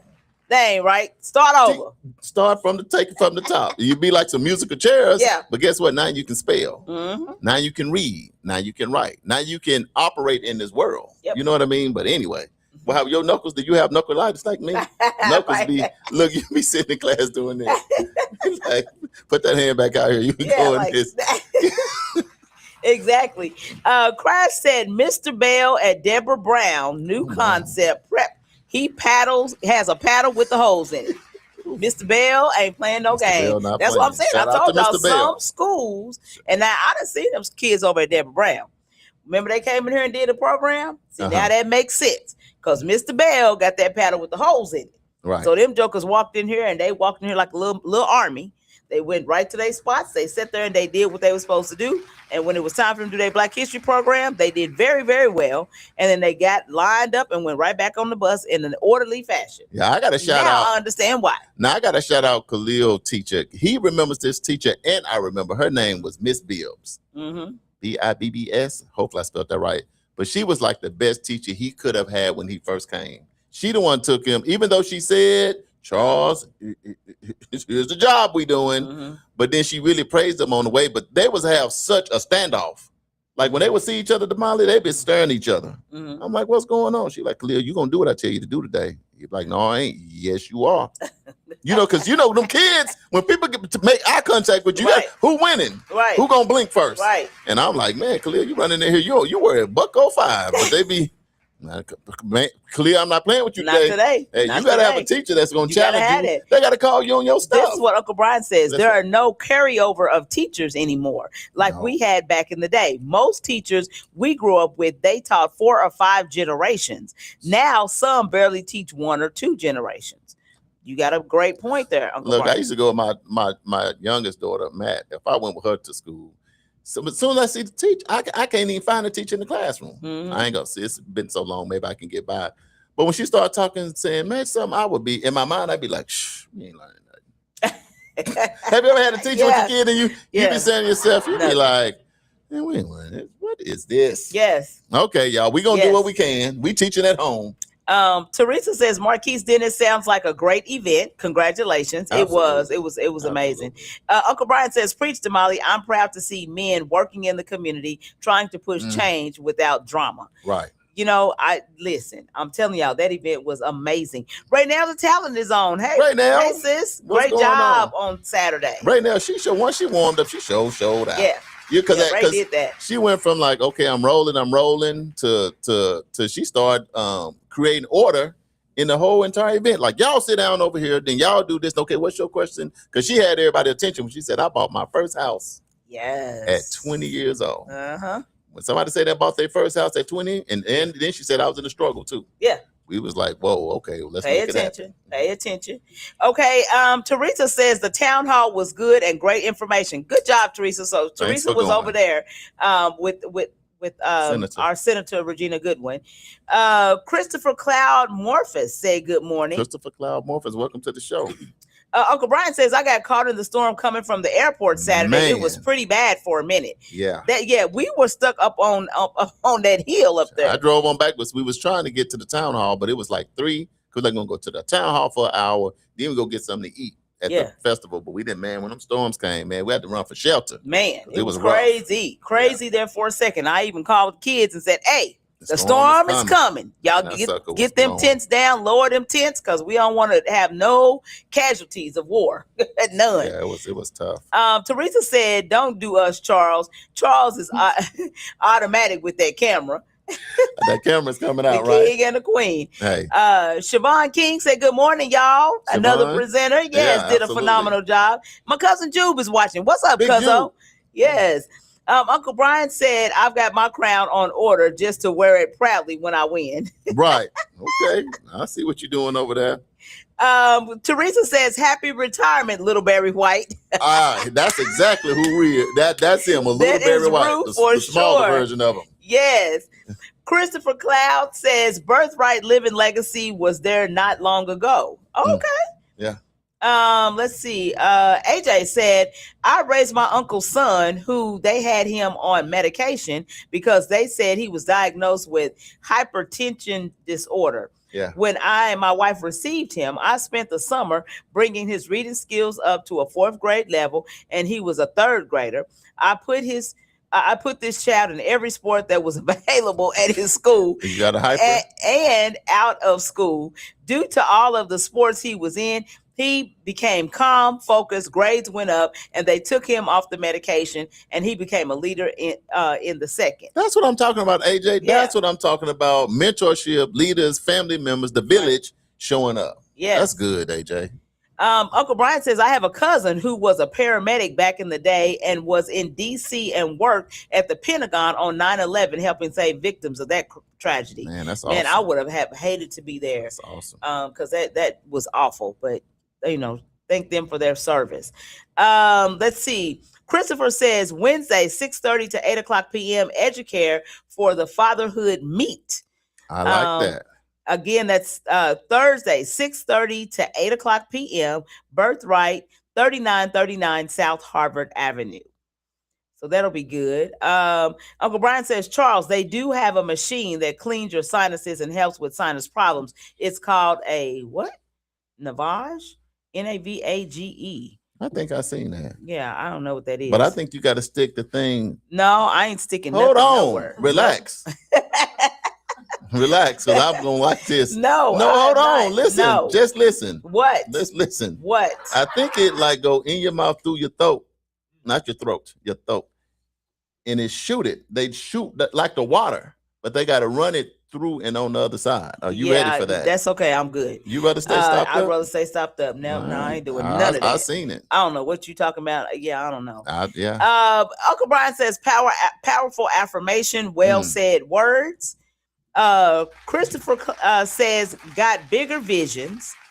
Cousin Pearlie said powerful affirmation, Damali, continue to enlighten us.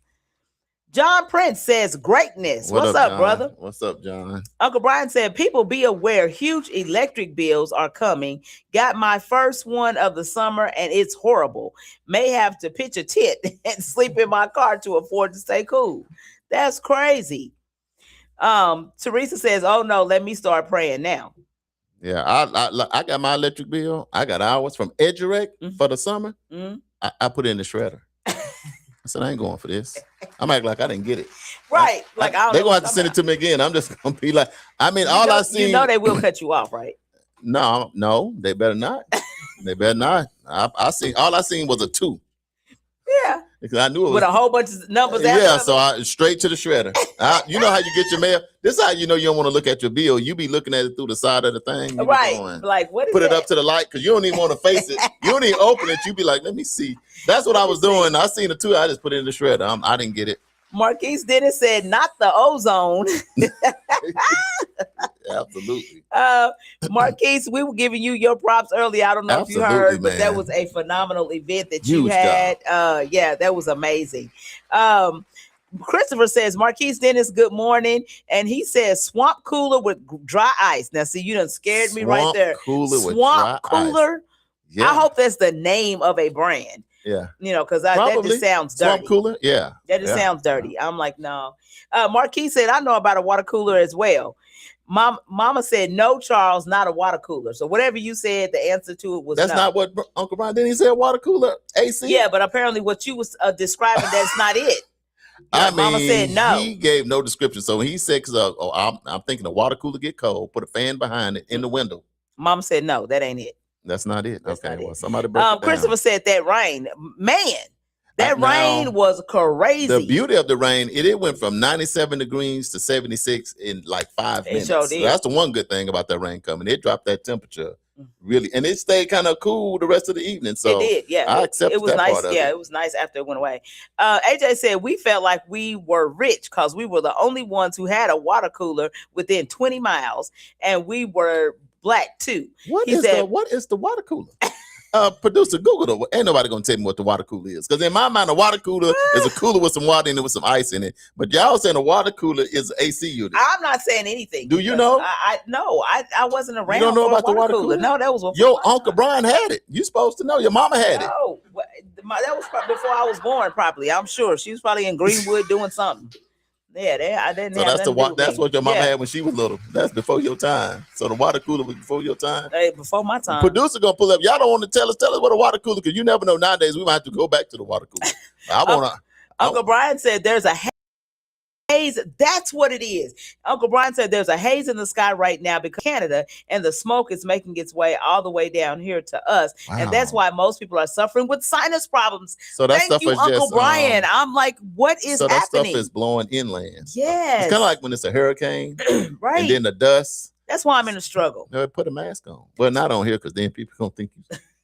Shut up. We don't trust people with a mask on.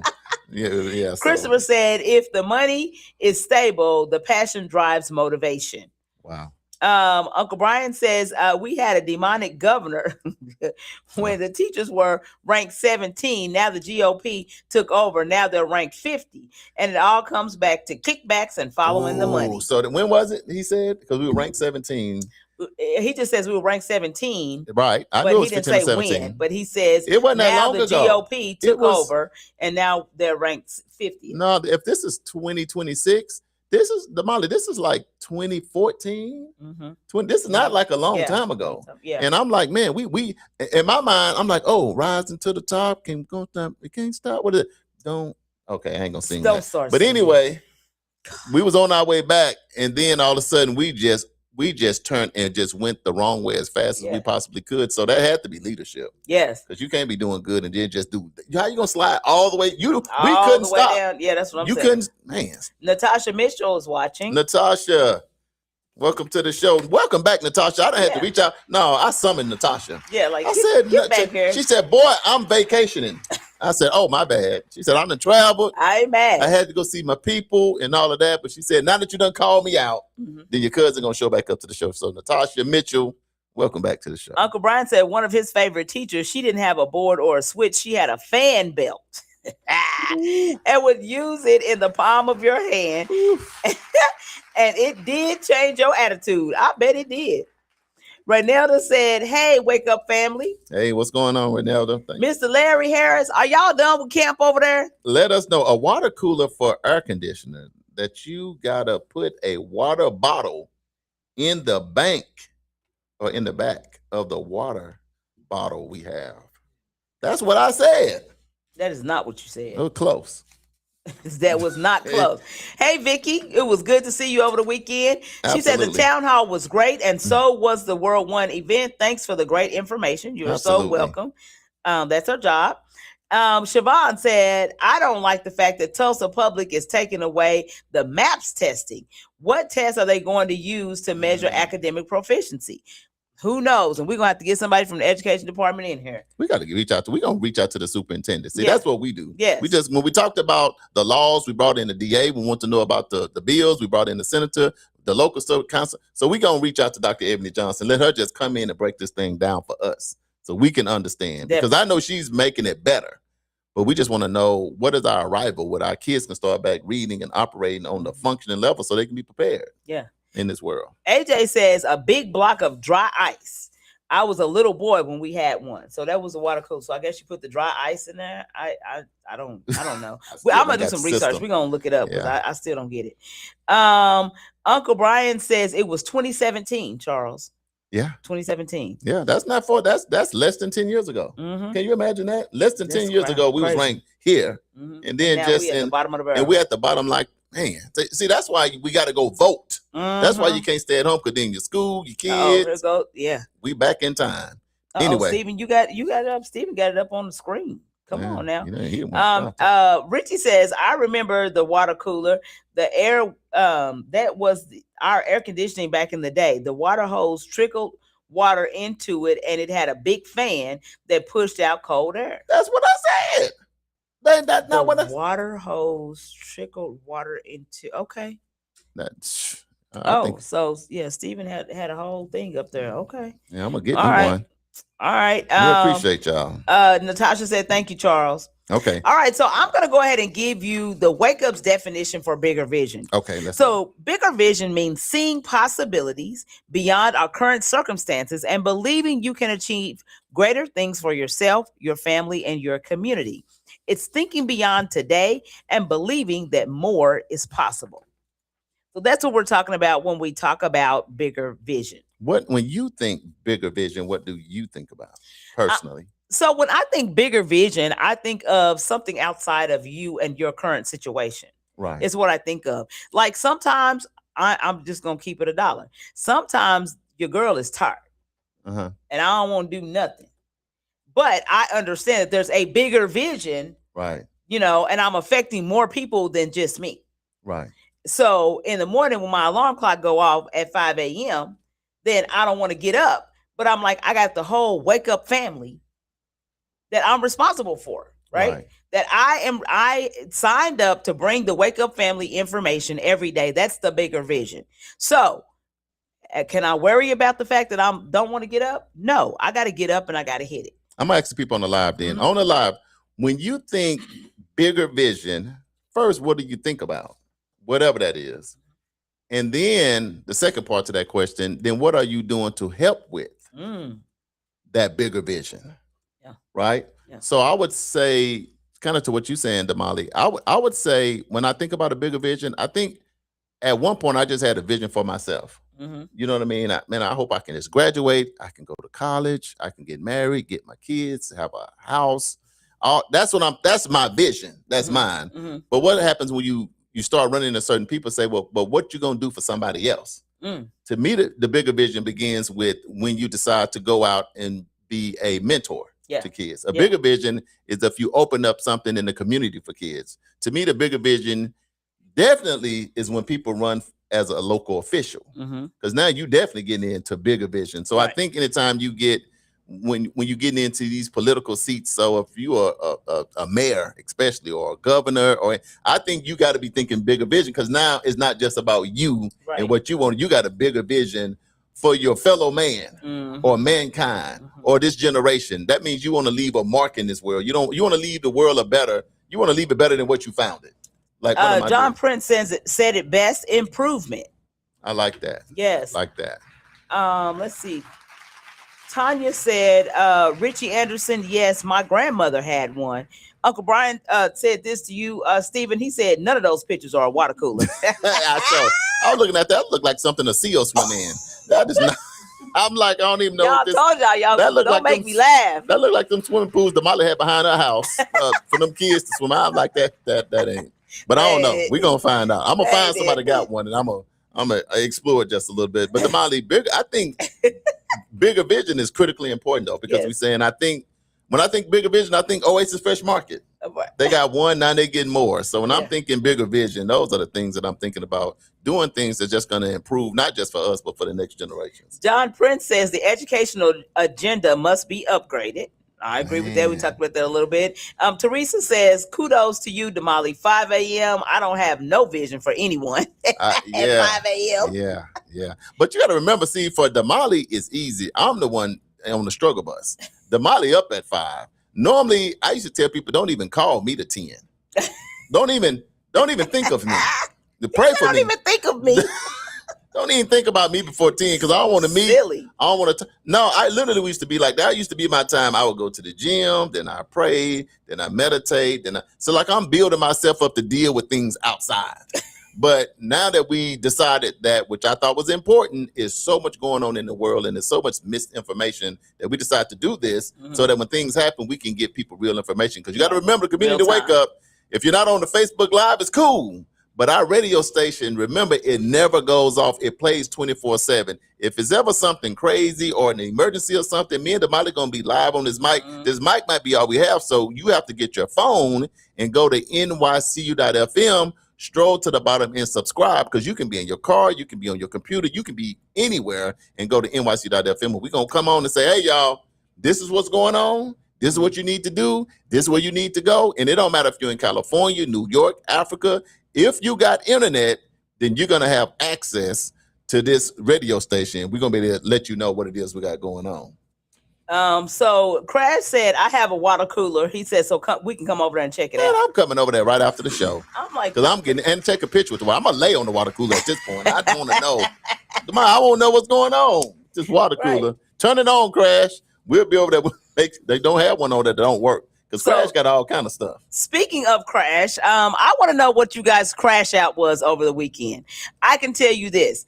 If you were having an event outside, meaning Marquise Dennis and the Black Wall Street Food Festival, I know y'all crashed out by the time when that storm came and they was tearing up y'all tents. Who I'd have been mad? Marquise, I did grab a tent before I left. I did too. We was holding on for dear life. On the guy, we helped pop it, broke it down, and I said, that's all I got. The wind blew me right onto my car. But I did look, teamwork. I picked up his papers. Teamwork. All over. I left my phone. Trying to help with that tent. I got your phone. I got the tent, and then at this point, I said, "Oh, this Noah Ark. This Noah rain right here." At this point, I didn't get a chance to make it to the Ark, so I got to get out of here. But anyway, I would say anybody that had big events outside when that storm came and blew, that probably was. Marquis said yes. He crashed out. I'm telling you. But I helped with a tent. Storm, the worst thing, you're supposed to have family with you, and something happened, they leave you by yourself. But what I can say, Marquis, I seen everybody grabbed at least a chair. Right. Before they left. Marquis said, hey, Marquis, who was the guy that was doing the drinks? Well, he cracked me up. He said, y'all got about 10, 15 minutes. I know he was in the military. That's what we helped break that down joker said 10 or 15 minutes and the storm is coming. I'm like, what? How you know? Look, I was helping him break that tent down, putting Gatorades in my pocket. All that to say. It was an exchange. I'm going to help you this tent not blow away, but I need something for my effort. Right. No, we had a good time. So I know that was a crash out this weekend. Marquise confirmed it. You know, I think I'm ready. I think I'm ready for the crown. Uncle Brian said, Damali, I just sent you a picture of a water cooler. Check your messages. Okay, I'm gonna check them while we go. You waited too long. We going to see Crash. Crash got one. We going to see him right after the show. Marquis said, thank you so much. We did. He says, I remember Crystal saying how excited she was that y'all stayed and helped. The wake up. We're about community now. We ain't gonna see a brother falling and not try to help you get up. Now I can admit this, Marquise, is my bad because I helped with the tent, but then my car was parked so far away. Man, it was so I ran and got the car, And then I still didn't see Damali coming, so I came back and got her. When she got in the car, I ain't gonna lie, Marquise. Wait a minute. Cornbread? His name is Cornbread? He did. He told me that. He said Cornbread was at the Cornbread. Yeah. Okay. No, because when I met him, he said his name was Cornbread. I said, well, I'm gonna let my name for the rest of the day be collard greens. I said, because you can't just be He said, well, I'm just gonna call you Greens. He didn't like the collard part. I said, okay, you cornbread and I'm Greens. We'll do that. But Marquise, I'm tell you funny. Shout out to your sister. Because I grabbed the table and I ran to my car. She was still grabbing other stuff. When Damali got in the car, y'all, now I'm just going to be honest. Damali looked like she had got baptized.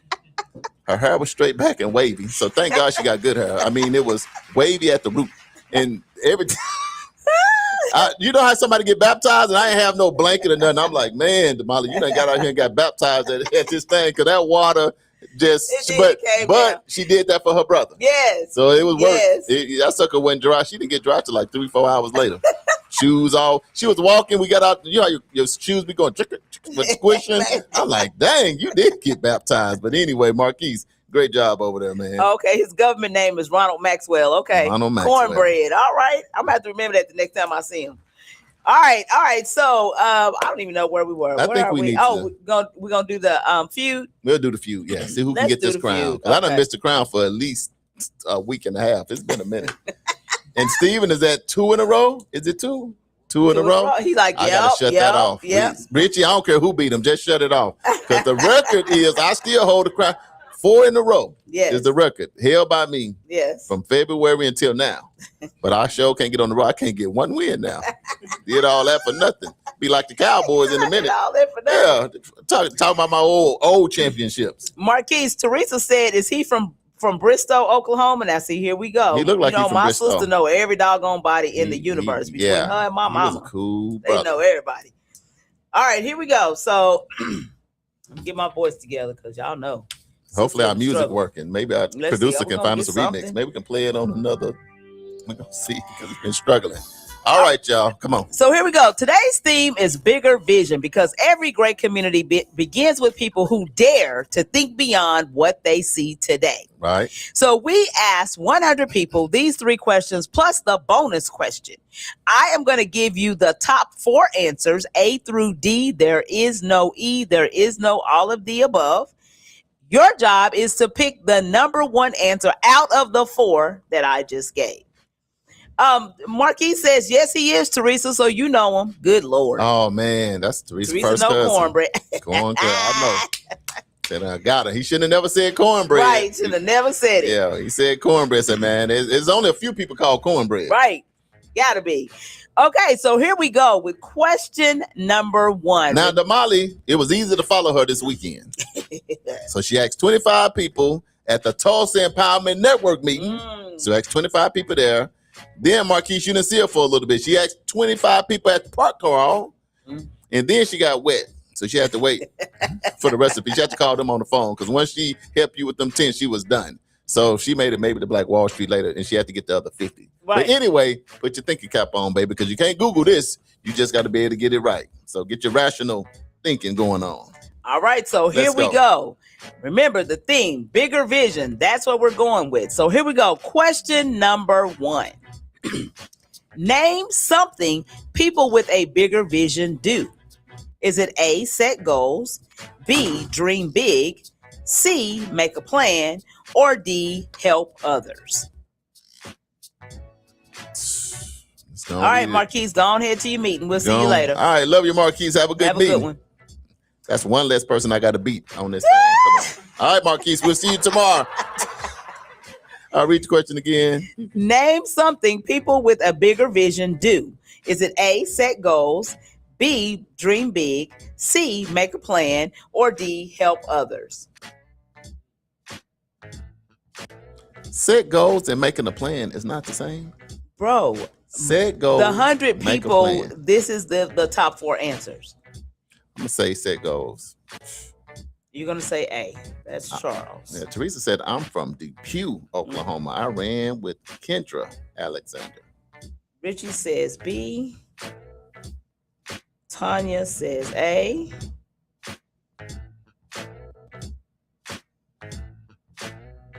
Queen Damali asked 25 of us that tuned in before the show.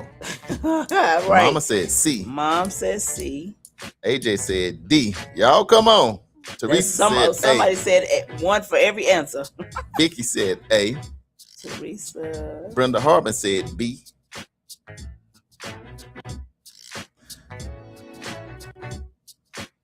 Prince is still meditating. Okay. Stephen. Switcher. Got way to it. Brenda, Vicky. Brian said one more time. Pearlie says, read it again. Name something people with a bigger vision do. Is it A, set goals, B, dream big, C, make a plan, or D, help others? Uncle Brian says A. What's the answers again?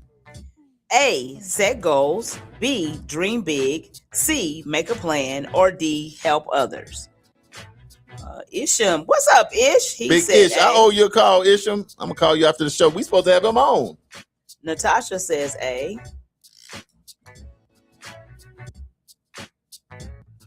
Put things out the way. Yeah. Brenda, Vicky, Teresa, Natasha. Pearlie says A. All right. It might be C. You gonna say what? B like boy? Okay. What's B? Steven. She said A. Mm-hmm. Yeah. It's a new day. Okay. Well, I think Prentice came. Prentice said one more time. Did he give his answer yet? I ain't seen Prentice. Reading it for Prentice. I said he just popped up. Because he's like, man, you better read that one more time. I done got distracted. Okay. Name something people with a bigger vision do. Is it A, set goals, B, dream big, C, make a plan, or D, help others? All right. I'm going to go ahead and give the answer. Richie, Brenda, and Steven, you are correct. The answer is B, dream big. People with a bigger vision refuse to let today's circumstances. How's he gonna snatch my paper on the first question? That is so. Stop. Just go to number 2. We ain't got to hear why they said it. That's enough. We understand. We get the point. He is such a sore loser. Look at his face. Look. That is just so sad. And we ain't got to do all that. We know who got it. We understand. All right, let's just go to question number 2 That's for the what I'm saying. crybaby. Where the music at? Okay, here we go. Question number 2. What is one thing that helps a community grow? Is it A, working together, B, new businesses, C, education, or D, strong leadership? Oh, that's even more difficult. I got to grab the paper again. Go ahead and read it. This is just not good. Where the ancestors at when I need them the most? What is one thing that keeps a community growing? What is one thing that helps a community grow? Sorry, y'all. Is it A, working together, B, new businesses, C, education, or D, strong leadership? Going working together. Working together, that would be A. Charles? You got to work together. Pearlie says A. Gotta work together. Richie says A. We ain't working together. What you doing? Uncle Brian says B. Tanya says A. Steven says A. Isham said Big Brother does not like losing. No, we don't. He's such a baby. Don't do me like that. Vicky says A. Mom says A. Prentice says A with D on the side. I know. Because it's anytime everybody's saying one, it's always suspect. Because these 100 people, you never know what they got going on. Okay, so here we go. Question with answer. Oh, Brenda says A. All right, question with answer. Oh, Natasha says A. Every time you think you're finna move on. Yeah. All right, here we go. Question with answer. What is one thing that helps a community grow? Is it A, working together, B, new businesses, C, education, or D, strong leadership? Prentice, Brenda, Natasha, Steven, Vicky, Mom, Charles, Pearlie, Richie, and Tanya, and Isham. You are all correct. The answer is A, working together. It says communities thrive when people unite around a shared vision and support one another. We accomplish more together than we ever could alone. I'll let you read it that time. That sounds good exactly. To me. It sounds good to me. It sounds really good. All right, question number 3. If you want a bigger future, what's something you should expand? Is it A, your vision, B, your knowledge, C, your faith, or D, your network? Yeah, that was tough. That's all of the above, if I've ever heard tough. it. Teresa said she wanted one. Come on, read it one more time. I think I almost had it. If you want a bigger future, what's something you should expand? Is it A, your vision, B, your knowledge, C, your faith, or D, your network? We finna be all over the place with this one. I already know. Oh, AJ, you got A too last time. Okay, cool. So somebody. So Isham, is B for this answer? Mm-hmm. Yes, B for this answer. Okay, here we go. I'm trying to figure out one more thing. Teresa said D. Tanya Humphrey said D. The YouTube people said read it again. I had someone coming to my office doing a question. Poor Prentice, dang. Okay, so here we go. The question, Prentice. If you want a bigger future, what's something you should expand? Is it A, your vision, B, your knowledge, C, your faith, or D, your network? Mom says A. What's A? Your vision. Vicky says D. I'm going with A. Natasha says D. Charles says A. Brian says A. AJ says D. Pearlie says A. Richard said A with D on the side. I know that A and D, boy. That's what I was sitting there like, oh, here we go again. Here we go. Steven says A. Jeremiah said D.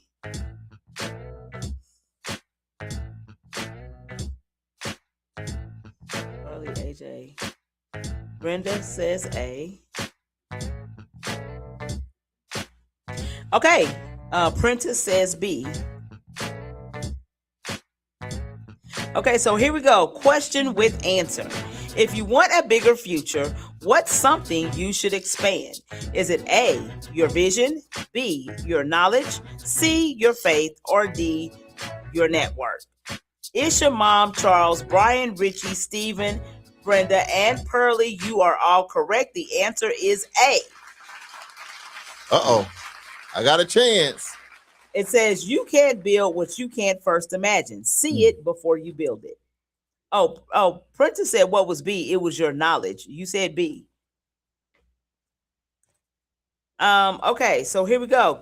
The bonus round. So you got two. I got two. I'm 2 and 1. I got a chance. I think Richie and Steve got a sweep so far. So I just need them to trip right before the finish line. And tumble too. Not an easy trip. Trip and tumble and flip.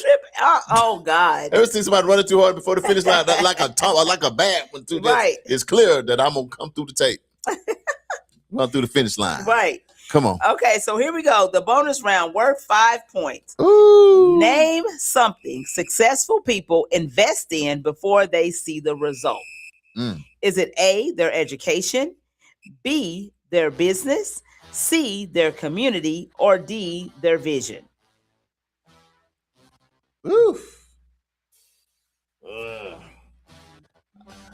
It's vision or education. So it's A or D. Read it again and I'm going to know. Name something successful people invest in before they see the result. Is it A, their education, B, their business, C, their community, or D, their vision? Vision. Isham says B. I'm going vision. And Steven and cousin Richie don't be following me either. Teresa says D. Don't be following me around either. Y'all see me in this house already. It's already fully occupied. Don't be peeping through the window. Don't be knocking on the door. Look, AJ said, I got to get this bonus. Read it one more time. Mom says A. Is A or D? Who else said? Pearlie says A. AJ says D. Natasha and Tanya says D. Natasha. Is A or D? Tanya. Jeremiah says C. No, Jeremiah. We call him history. Says D. Vicky says D. He said A with C on the side. So Richie out of there. He done lost. Uncle Brian says one more time, please. Oh, Richie says A. Richie probably got it. Steven, don't be around my dough. Okay, name something successful people invest in before they see the results. Is it A, their education, B, their business, C, their community, or D, their vision? It's all of them. I'm staying with my D. That's what I came up with. Before they see the result. Is it A, their education, B, their business, C, their community, or D, their vision? D. Ooh, I know, right? It might be A. Read it one more time. Name something successful people invest in before they see the result. Is it A, their education, B, their business, C, their community, or D, their vision? Uncle Brian says C.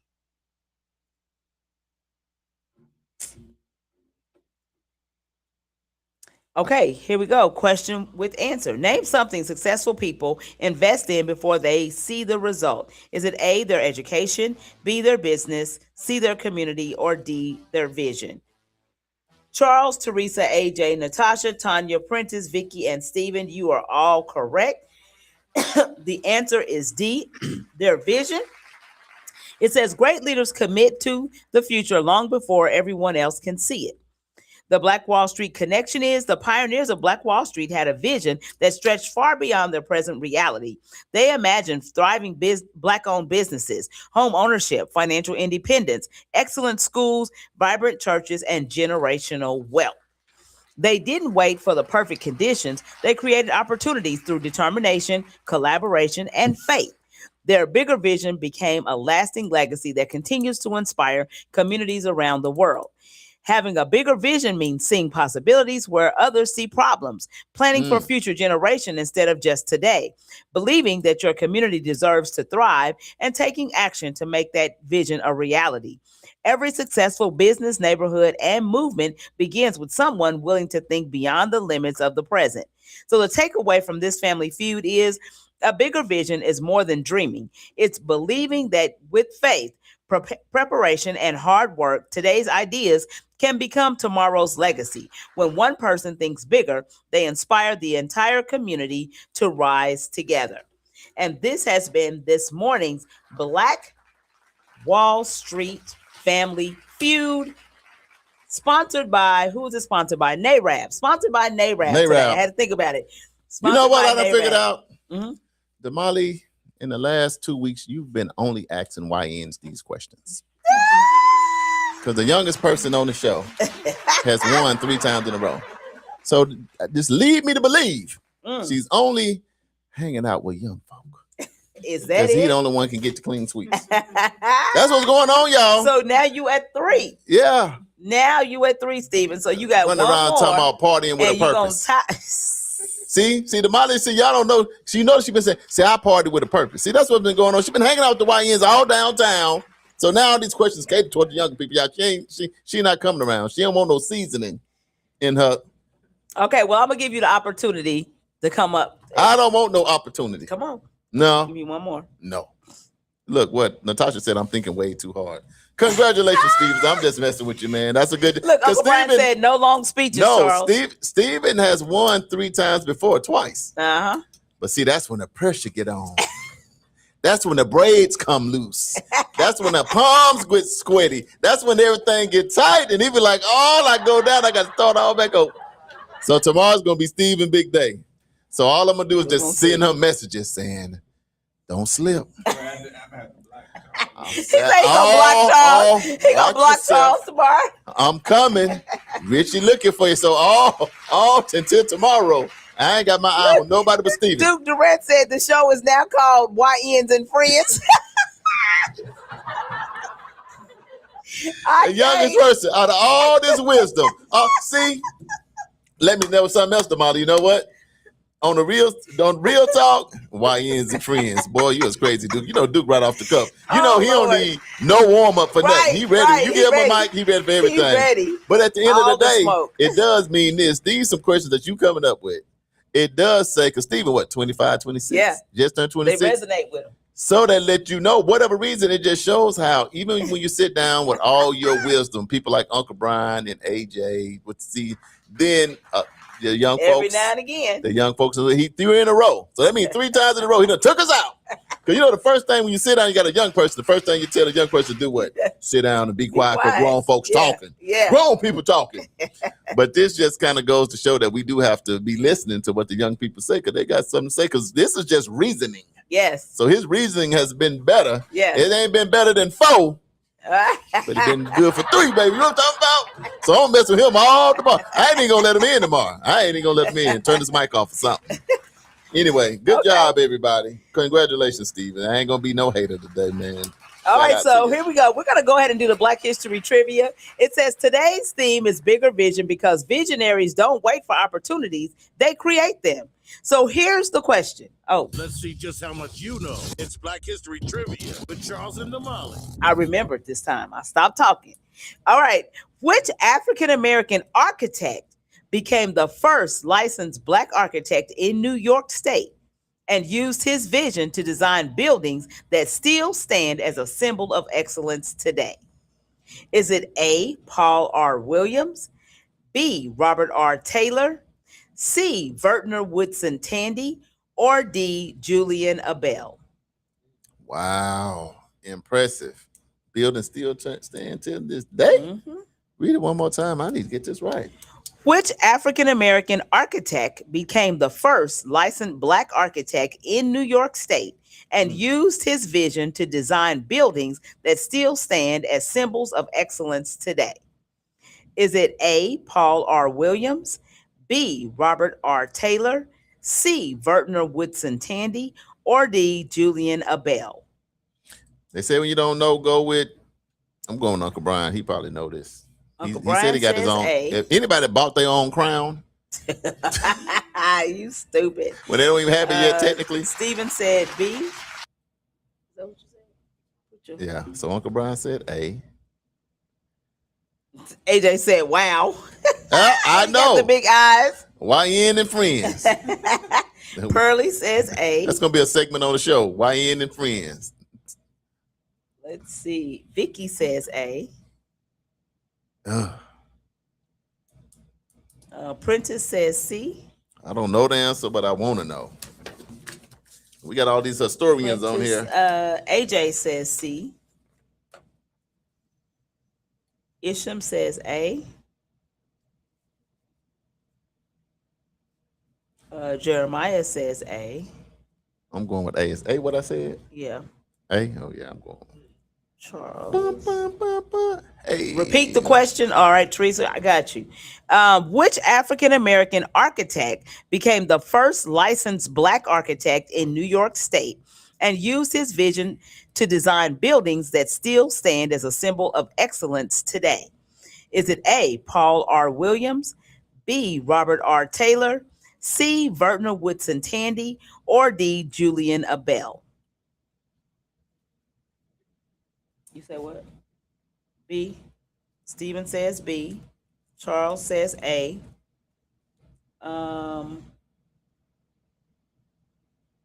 Jeremiah. Okay, so here we go. Question with answer. Which African-American architect became the first licensed Black architect in New York State and used his vision to design buildings that still stand as a symbol of excellence today? Is it A, Paul R. Williams, B, Robert R. Taylor, C, Vertner Woodson Tandy, or D, Julian Abel? Prentice and AJ, you are correct. The answer is C, Vertner Woodson Tandy.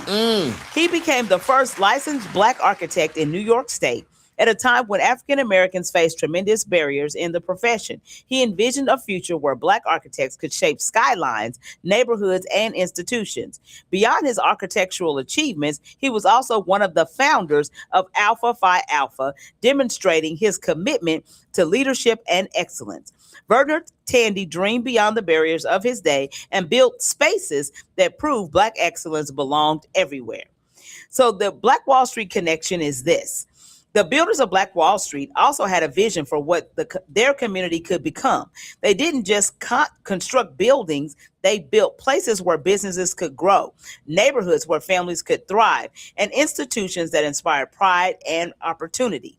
They understood that a strong physical community reflected a strong vision for the future. Great communities are built by people who can see tomorrow before everyone else does. That's good stuff. Damali, I'm gonna tell you what I just thought about. For whatever reason, I want to see what y'all. I'm gonna see what y'all think about it, and Damali, I want to see what you think about it, because it's serious. My thought is this: what if I just think about all the great work we've done over the history of time, all the inventions, all the greatness, the open heart surgeries, the red lights, this architect, and just the light bulb, and all the computers, just anything you think of, the GPS system, all that. Question. It made me think about this. What if instead of bringing us over here as slaves, what if they'd have brought us over here and actually been like, we want y'all to read, we want to educate you, we want to feed you and do good by you? How much better do y'all think the United States of America would be if we'd have came over here more to be cultivated to be great? Because you got to remember, it was against the rules for us to read. We're in slavery. You can't read, you can't write, you can't do this, you can't do nothing. And we still birthed greatness from all of that adversity against us. What if we went the other way and said, you know what, we gonna have y'all come over here, but instead of telling you not to read, we gonna help you read. We gonna put you in good schools. How much better do you think the U.S. could have been if we would have went the other way versus the slavery way? I don't know. And this is why I say that. Why you say that? Because some of your greatest ideas come through your adversity. So if you didn't have to go out there and pick cotton by hand, would you have created the cotton gin? Maybe, maybe not. Right. You know what I mean? So a lot of the things that were created, they were created so that life could be easier. Right. And so maybe, maybe not. I don't know. That's kind of $1 million question. You think that it would be to the contrary, but I don't know. Because really a lot of our ideas were created because we were in the pressure cookers. Like, man, we got to find an easier way to do this. I'm tired of being out here in the sun. Right. You know what I'm saying? Like, so that's where the ideas came. So you started thinking. You started thinking like, how can I do this? Man, if I get a piece of wood and a piece of wire, and you know what I'm saying? Like, you start like, ooh, that's a tough discussion right there. We might be in there have a panel discussion. Yeah. So we never gonna say that slavery was good because we know it was no, it wasn't good. No, bad. Never. No, I'm not ever saying that. Well, what you are saying is because of being in that situation of circumstance, you had to constantly be thinking outside of the box as to what you can do. I guess to the other side of that, in order to, a lot of the people that were able to do stuff, they did have to sneak and read. They had to read and figure out how to write. They had to get the education on whatever it is they was able to come up with too. Correct. Even though your life would be on the line because it's against the law for you to read.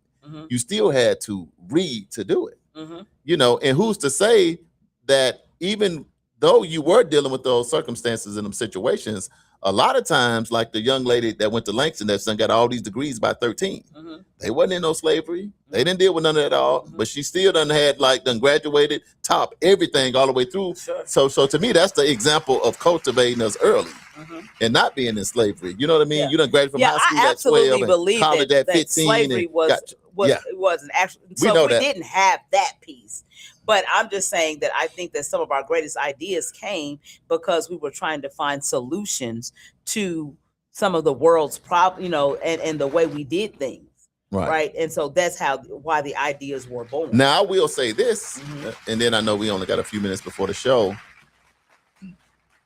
I prefer to have had some of the adversities that I have had because that's why I do what I do, and that's the reason That's why what I shapes think and how molds I you. think. So a lot, because I don't think I would want a lot. I would not want to be born a billionaire and then never have to work for nothing. Yeah. To feel and be, I would not want to have a spirit of just being honorary, everything. I'd rather work for what I get. Yes. I'd rather be educated for what I get, so I know what I'm doing. Because I want to appreciate. Yes. I want to be grateful, and I want to be humble. All of them things I like, because there's nothing worse than an arrogant billionaire. Man. That ain't never had to do nothing. And just, you're like, it's just bad, right? Yeah, let's go. Let's see. We have 3 minutes left, so let's go ahead and we'll break go to the this live, show and then down. we got to wrap it up. So let's see. So tomorrow's show, we're going to talk about innovation.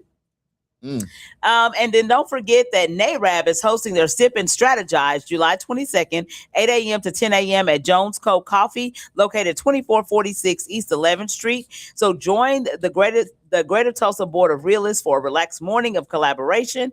Whether you're looking to connect with other professionals, catch the latest real estate trends, or simply support a local business, this is a space for you. Let's sip, share, and build together. There's a 20% discount off food and coffee during the event if you mention their flyer. There's going to be a community candidate forum that evening at 6:00 p.m. That's going to be hosted at Antioch Baptist Church, located 110 West 56th Street North. And it's for the District 1 City Council forum. So that's what that is. The 22nd is when? The 22nd is Wednesday. This Wednesday. This Wednesday. So it's this Wednesday from 8 to 10. Yes, from 8 to 10 is going to be NARAB's thing. And then that evening, they're going to have a community candidate forum that's going to be, and I just wrote that in so you don't see that on your paper. Okay. It's going to be at 6 p.m. at Antioch Baptist Church. Then they're also going to do another community forum on July 30th at 6:00 p.m. at the Tulsa Dream Center. No, I want to make a request. Oh, okay. I at least got one friend at NARAB. I know I at least got 2 or 3. Okay. What I'm saying is we got to do the wake up first. All I'm saying, order me some French toast sticks, if you don't mind. Look, he got to get his breakfast order. Well, hold on, and an omelet with egg whites with grilled chicken and all the veggies. How do you know that they even have all this? I'm just trying to put my request in early so they got time to call the people to see what they got. Oh, God. Because that way, right after the show, I want to come there and I want to go straight to eating and listening.